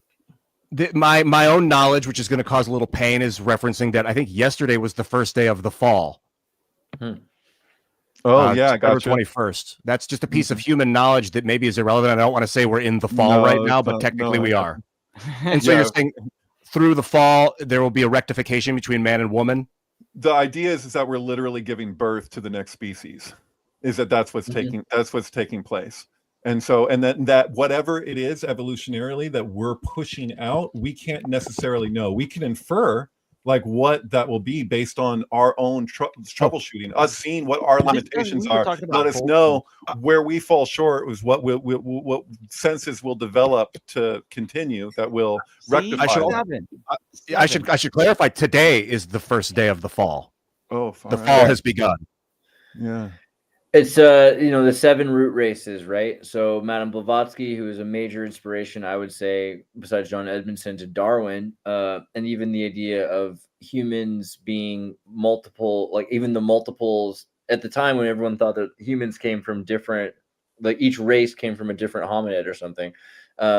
She was saying, no, actually, we're all one human race, but there's multiple races. There's the fire, air, water, earth, and ether race that have emerged, and we're heading into the ether race, which is the 5th race, and then there shall be a 6th and then a 7th, like the future races. Align with the ending of the age of Aquarius, I think in 2230 or something. And and so she thought that sometime between the beginning and the end of the age of Aquarius, somewhere in Southern California or Baja, Mexico, that there would begin this new root race that would emerge, right? Like this future race would emerge. And, these words, we have these weird ideas of them. Like the Lemurian is those of the Mu, which might have been, in anywhere in Polynesia or Indonesia where Graham Hancock wherever the lemurs go. And then the Atlantean race, which is the precursor from the deluge, and then we're living in the noble race, and then Aryan means noble race, right? I meant to say we're in the age of Pisces, and it's going to end in what years is I don't know. We're coming up on the age of Aquarius. It's about to begin. Right. Expected to begin around 2150. Yeah, but the thing is also how big things are, that it might be this eclipsing period for multiple generations as it emerges, right? Right. Like if you're talking about the Gunas, like those ages, those are long, crazy long. So I think that's the idea when they're speaking to the evolutionary process, like you're looking at a much wider scope than just like, our treatment of that. We're going from this sign to this sign, like I don't think the Gunas were relating to signs, Did they say the age of Pisces began with Jesus, and that's why the fish represents Jesus? It's associated. Yeah, I've heard that. People argue that, but the fish and Jesus is tricky one. Was it because people go ahead. Had they mastered fishing? I don't. So what's interesting about the ichthys? So we associate the ichthys with the fish symbol, but the fish symbol might also come from Hellenism. The original ichthys symbol was actually this wheel. You take the I, the X, the O, the Y, the E, right, and you create this single sigil which combines all of them together, which is the Dharma Chakra wheel. If you've ever seen the Dharma Chakra wheel, it's exactly the same symbol that was famous for Christianity originally.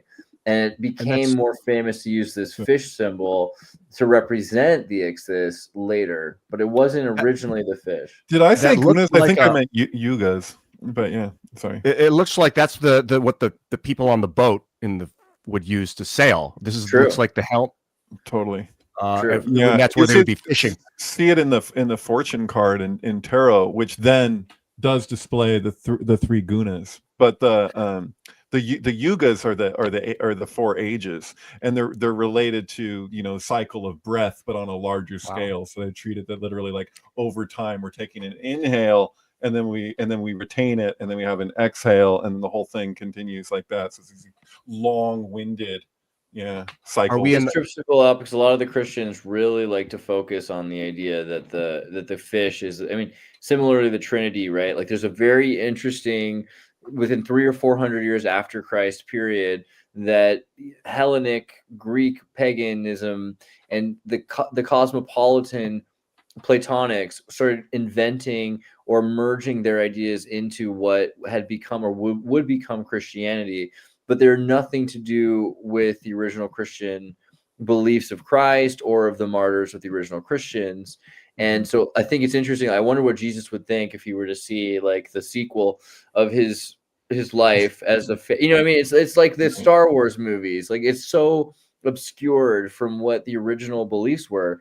And yet when you look back and you see the most ancient traditions, it seems like Christ was using the same symbols that had been used in all of these other cultures in India, in Japan, and you know, China, all over Africa, you know, even South America was using this like symbol of the sacred wheel. You know, not just South America, North America, the Lakota, the Iroquois, the you know, the Mohicans. There's symbols of the wheel being used by the Maidu and the Cherokee and the Apache. So it's kind of interesting that this symbol that is more associated at this point with, you know, these other groups that are forcibly converted to Christianity, that they're actually closer to whatever. And it might say something too about this idea that Christ had gone to India, or that Christ was, that Christ had somehow had connection or had interacted with people. Certainly, these are archetypal, fundamental symbols. So but like, why not a fish then? Why is the fish not the archetypical symbol? I don't know. When I see that fish, I just see like a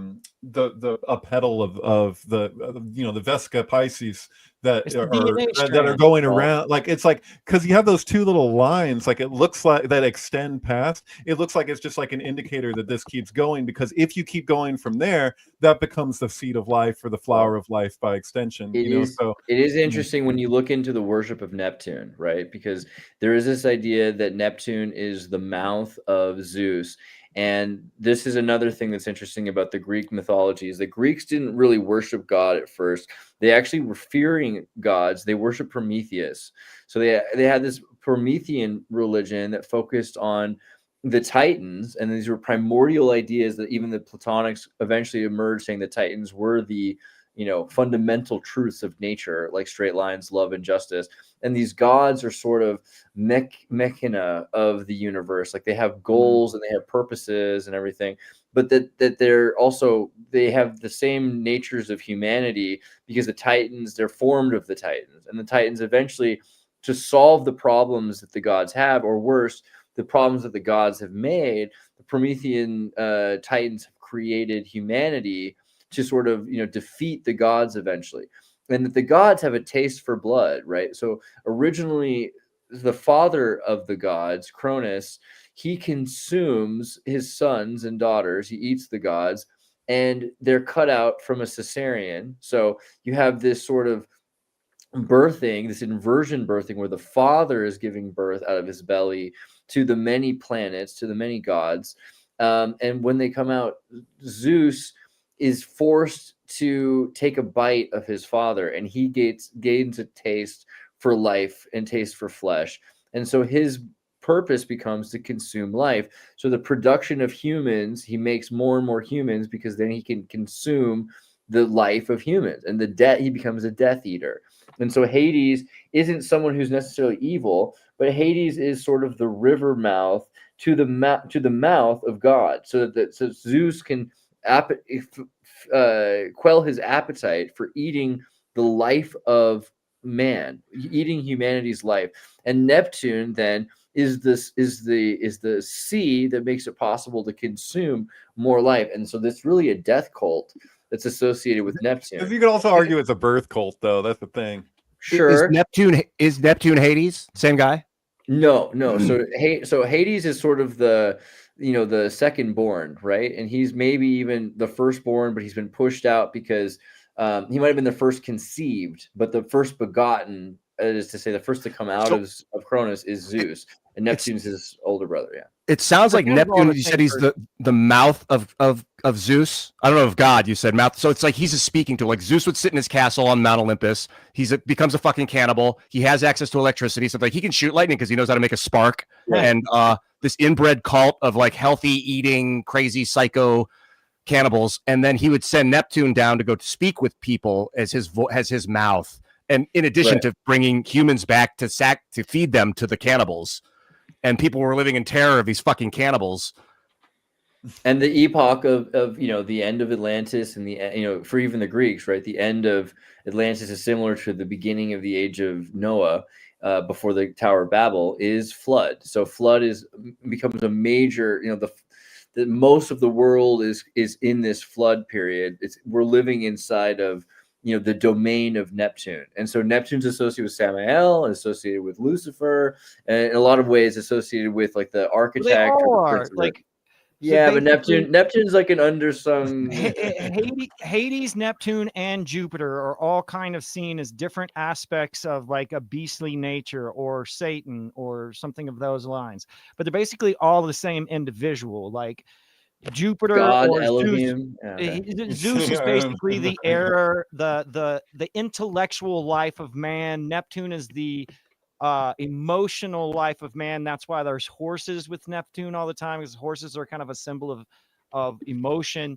And then Hades is like the carnal, physical aspects of man. Right. What if you're talking about three brothers? Yeah. Oh, yeah. But yeah. Well, there you have it. But yeah, an adversary of humanity, and so that's the bit of the paradox. That's what I was saying earlier about like Blavatsky's argument for the role of the adversary is actually to assist ultimately in the evolution, because if we didn't have the adversary, everything would just be static. We would never develop. We need to have that that conflict. We need to have that distortion introduced into the perfection in order for us to compensate and develop. Like, so yeah, that seems to insinuate that we need hierarchy, only, or maybe not full insinuation, but that maybe the hierarchy itself is the force that we need to fight against. Without it, but that relies upon the illusion that when we say, like, and when Crowley says do what thou wilt, but love is the law, love under will. And so when we hear that, the general person's kind of a trick, because you assume that the will in the hierarchy is above the love. But the thing is if you're treating it like a pyramid, the strength of the pyramid is in the base, not the top. The top relies upon the base. If there is no base to sustain the top has no power. And so that's always the kind of paradoxical twist. And you even see that in the Tree of Life when you say Jachin and Boaz, because you're saying established and then you're saying in strength. But if you're saying that it's established in strength, then this pillar that's called in strength is actually pointing back at the other pillar. Why? Because there's only one pillar, and the idea of two pillars is really an illusion. But it's that's kind of the point. If Zeus is the father, right? In a lot of ways, Zeus is kind of considered the father. Neptune is associated with Christ on levels that we don't anticipate. Like the baptism is a major part. The flood, the baptism, the Triton is the crucifix. The fisherman, the mastery, all fishermen of men. I mean, yeah, the devil's pitchfork for sure. But it's also associated, I think, with the crucifix because of the tri-tip, the 3 points, and also the original date for Jesus's birthday was not December, right? It started out in June. I think it was like June 21st or 23rd, which is very much the Neptunalia is in that midpoint in June, which is associated also with the Bohemian Grove date as well. So, the destroyer and the savior of Neptune is also associated with Shiva, which is associated with Odin. Odin's where we get the word God, right? So I think there's a lot more to everything shifts as a transfiguration too. Like if you're looking at in the gospel where Jesus undergoes his transfiguration, that's Mount Hermon, associated at the time with Hermes, right? There's like a Hermes cult there, but there's also Pan. So there's like a ancient Pan statue that's supposed to be at the base of Mount Hermon, because Pan is Hermes' son, right? So like, but the point is that the symbolism is of Pan and Hermes is supposed to be implicit in that story, because it's not really completely removed. Like people want to just like isolate what's in the gospel is this is a completely separate thing. But it's been pointed out that even throughout the rest of the New Testament, there's been examples of where hell is really Hades, like in the Greek. Like we're literally looking at Greek writing, and it's like, no, this is what it's because we disguise that in the translation. There's weird stuff also in the Bible though that talk about like the one who's in control of hell and the grave is Christ. Like if you look up where death and hell are, it's mostly talking about Christ, because Christ is supposed to go to hell. Christ is supposed to go to hell multiple times. Which is apparently what Mel Gibson is working on right now with his sequel to the I look Passion. forward to seeing that. This whole idea, Ian, that when Christ dies on the cross for those 3 days, he's supposed to go to hell and free Adam and Eve and all of the people who were trapped in hell. Yeah, hell, I think your soul, when you die or when your body dies, goes to what's called heaven. They say they see the light. It's actually the sun, that your soul is magnetically absorbed into the great conflagration at the center of the solar system, at the center of the galaxy. But that people that reject that light go off into deep space, into the darkness of the absence of light, which you would call hell, and that you can be a beacon of light to show them how to get back. And maybe he did that. This is a major meta of the flat Earth model, right? Is this idea that the Earth is actually in some sort of a spheric snow globe, that we're on a flat plane, that under the Earth, on the pillars of the Earth, is Sheol, which is the Tartarus or Hades. It's the underworld. And that the upper seas and the lower seas of the deep are actually like the waters of the sky and the heavens, right?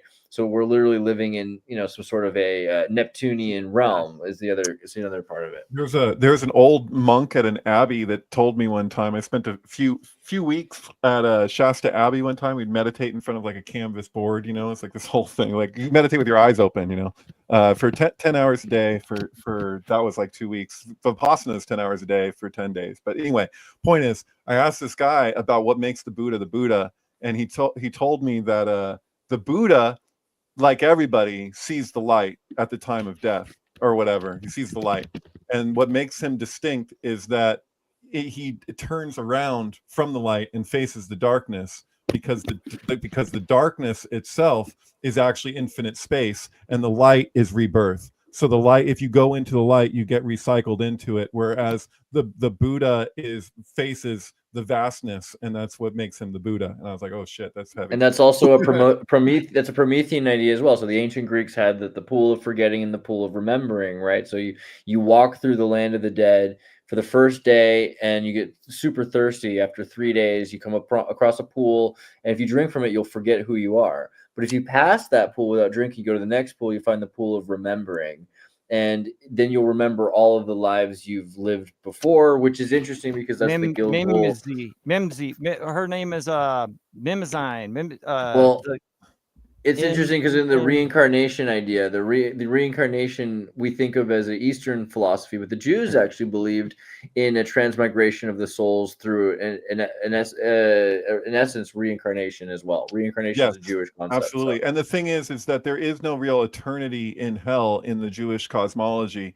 Right. What the role that hell plays is like the same thing that like the flu would play, where it's like if something has gone askew, like if you've missed the mark repeatedly, that hell is like you turn up the temperature. The wording that's used for hell is the same word that's used for like straightening a blade, if you're like using heat to pound out a blade to make it straight again. So it's like it means if you've missed the mark repeatedly, that there's a natural compensation that exists in nature to set things right. And so but it's only for a period of time until it sets it right, which is just like the samsara and Naraka for the Buddhists and the Hindus. And there's actually in one of the Apocrypha, you guys might know which one it is, but there's a point I came across this where I believe it's with John, because there's 3 Johns, but there's John in the Apocrypha is standing with Jesus looking at all the souls in hell at the end of time, right? And he's like, what's going to happen to all these souls, and Jesus literally says not one of my Father's children won't come to the kingdom, or something along those lines, meaning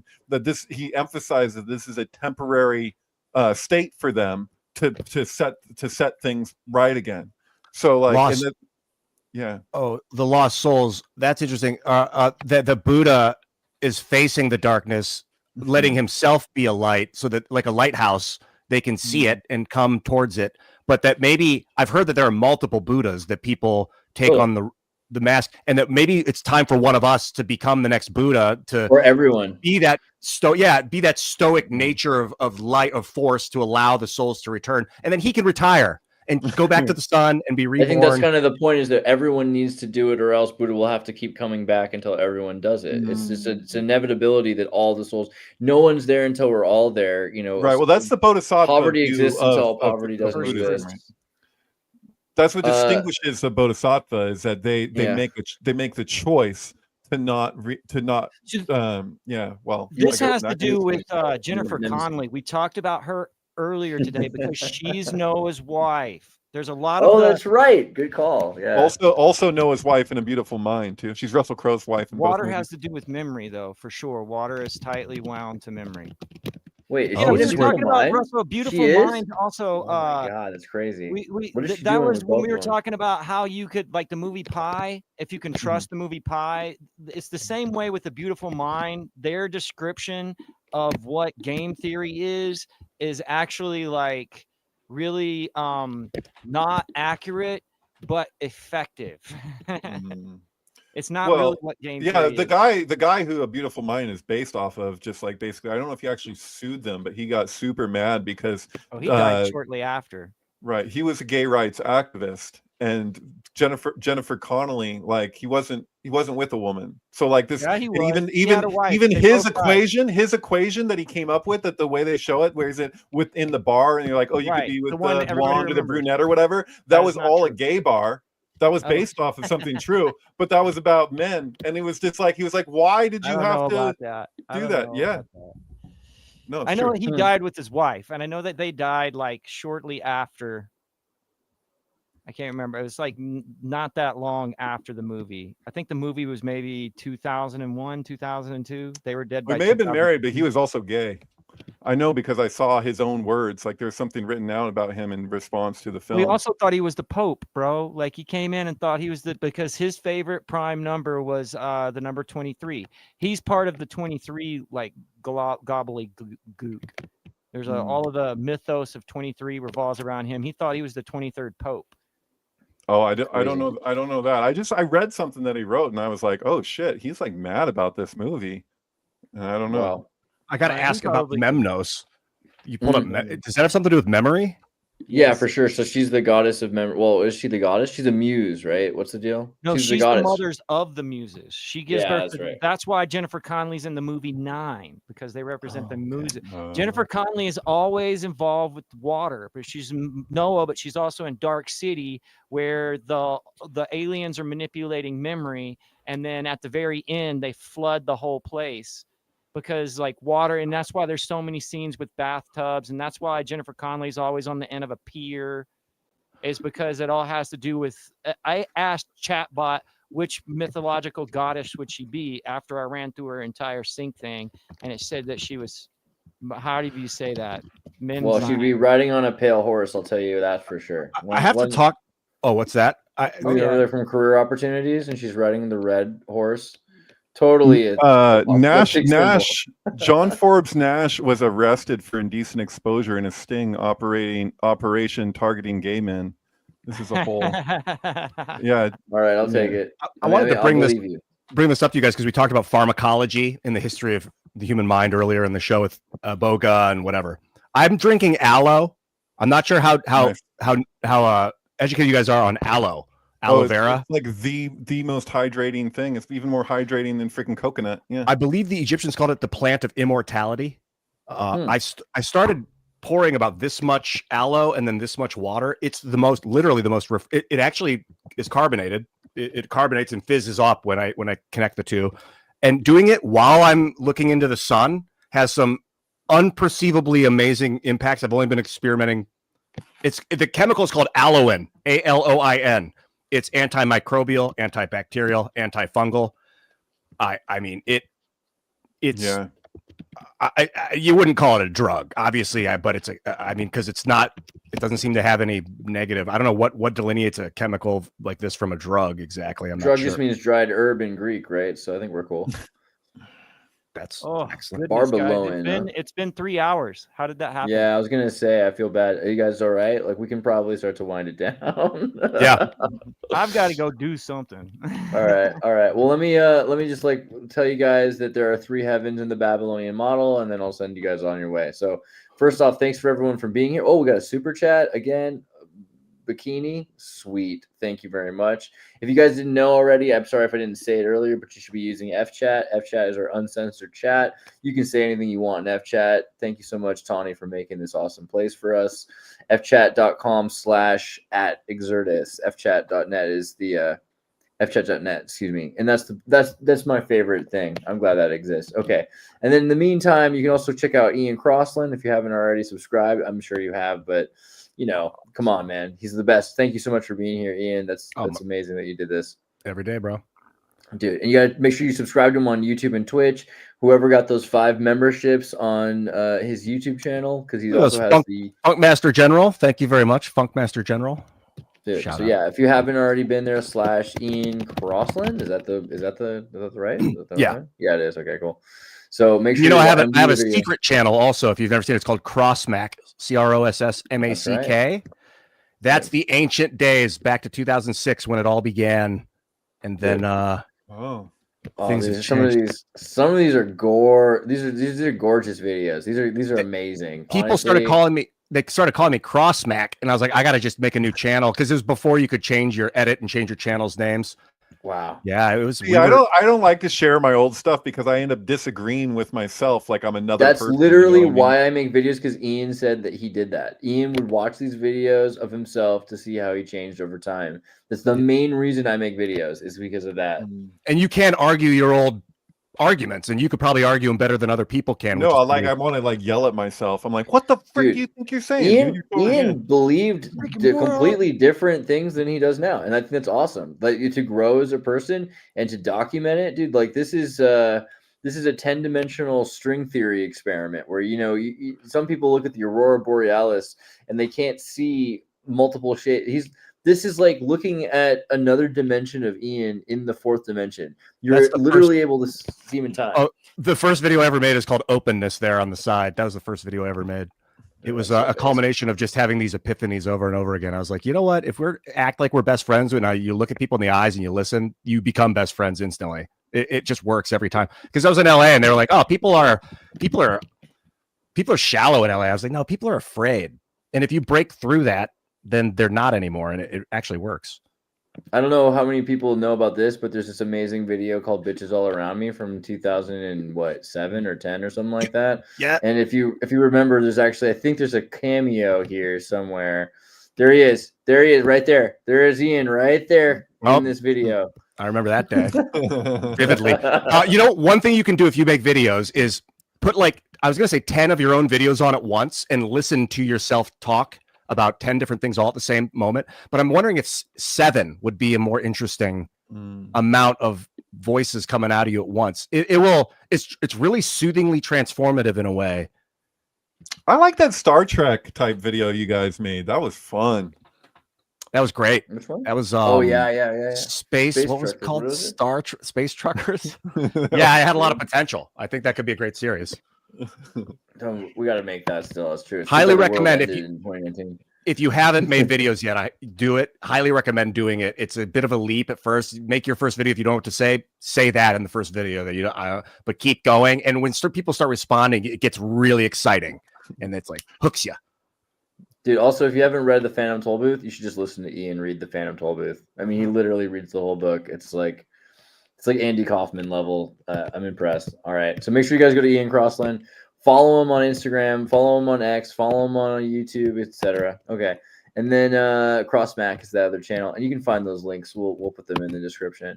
So then pushing back, Ian Crossland. What was the other one? Oh, yeah. MK Ultrasound. You guys want to follow David Plate. So David Plate, who was talking about Kabbalah and Hebrew mysticism. And he also does synchro-mystic film work.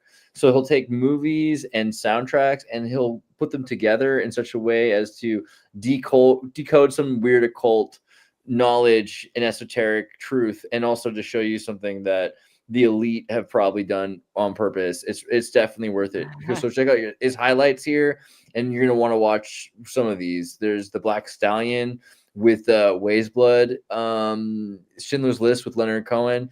If you go to the syncbook.com, which is the link on his page, it'll take you right to his like hundreds of movies that are synchronicity multimedia workings.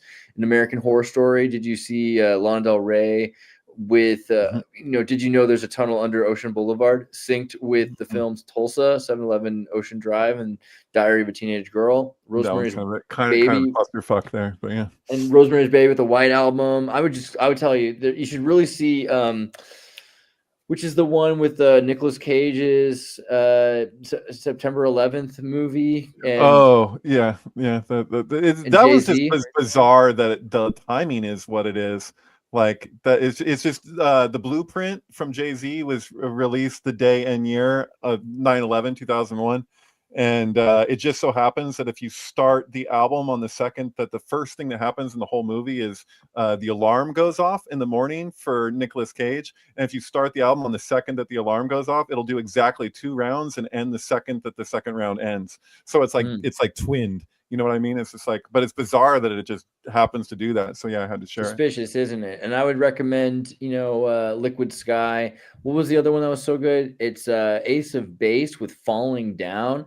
And I just saw again Super Troopers from ABBA with Starship Troopers. Michael Jackson with Home Alone. I'm telling you, these are more important than you could ever possibly realize. Marilyn Manson with Holy Mountain, Hollywood. Come on. Just you got check these out. Make sure you watch these. Go to David Plate's MK Ultrasound. It's an MK Ultrasound. MK Ultrasound. Easy. The Hollywood.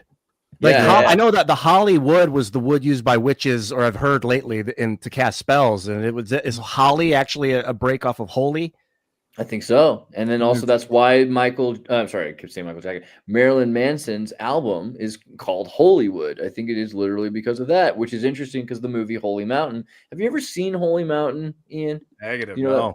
Dude, it's Jodorowsky's film about if Jesus were to become an alchemist. And apparently, he was making this film. He almost went bankrupt making it. And he told John Lennon. And John Lennon said, "How much money do you need to finish this movie?"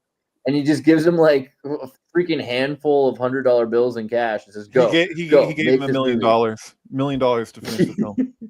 Yeah, so him and Yoko together. Yeah, it's because they were really impacted by El Topo, and the soundtrack for El Topo was recorded at Apple Studios. So yeah, you might want to be careful when you're flipping around this movie, though. For you got to be really careful. I tried my best. FYI. Oh, I already did it. Okay, worth it for any trouble that I've just caused myself. So then also Meta Egg. So if you're not aware, Will has this amazing new series right now with this alien friend of his, and he's doing esoteric occult reviews on Meta Egg. These are super funny and really good, and they're also deep dives into the zeitgeist of the esoteric aspects of our pop culture right now. I would say, if you want to know about like the Peter Pan, Alice in Wonderland mythology and Disney's new Lost Boys series, Alien Earth, which is all about the alien xenomorphs, but also about these like robot kids that are, have human souls trapped in them. I would highly recommend both watching the show, but like to know why you should watch it, you should definitely check out the alien reviews from Meta Egg. So yeah, make sure you follow Will's channel Meta Egg right here. He also did a conversation about The Communion, which is like the movie with Christopher Walken based on the true story of Whitley Strieber, talking about like alien abductions and the CIA and the missing link, and how they're kind of predictive programming, all that. And a conversation just happened about the Clifford movie with Paranoid American, who's not here I want tonight. To see that one. Yeah, for sure. Dude, yeah, I haven't seen this one yet, but I did like kind of lurk for a minute there, and I'm kind of jealous. I wish I had time to be there for this one because I love Clifford. It's one of the craziest, best movies, one of my favorite. But yeah, so make sure you go follow Meta Egg, who's doing amazing things. And yeah, thanks for being here. If you didn't already know where to find me, you can always follow me. Go to Exertus. What is it? Andreas Exertus. Is that the easiest way? Go to x.com/Andreas Exertus, and you can subscribe to my channel. I hope you enjoyed this conversation with our dear friends. Thank you for being here. We love you very much. Yeah. All right. Bye. See ya.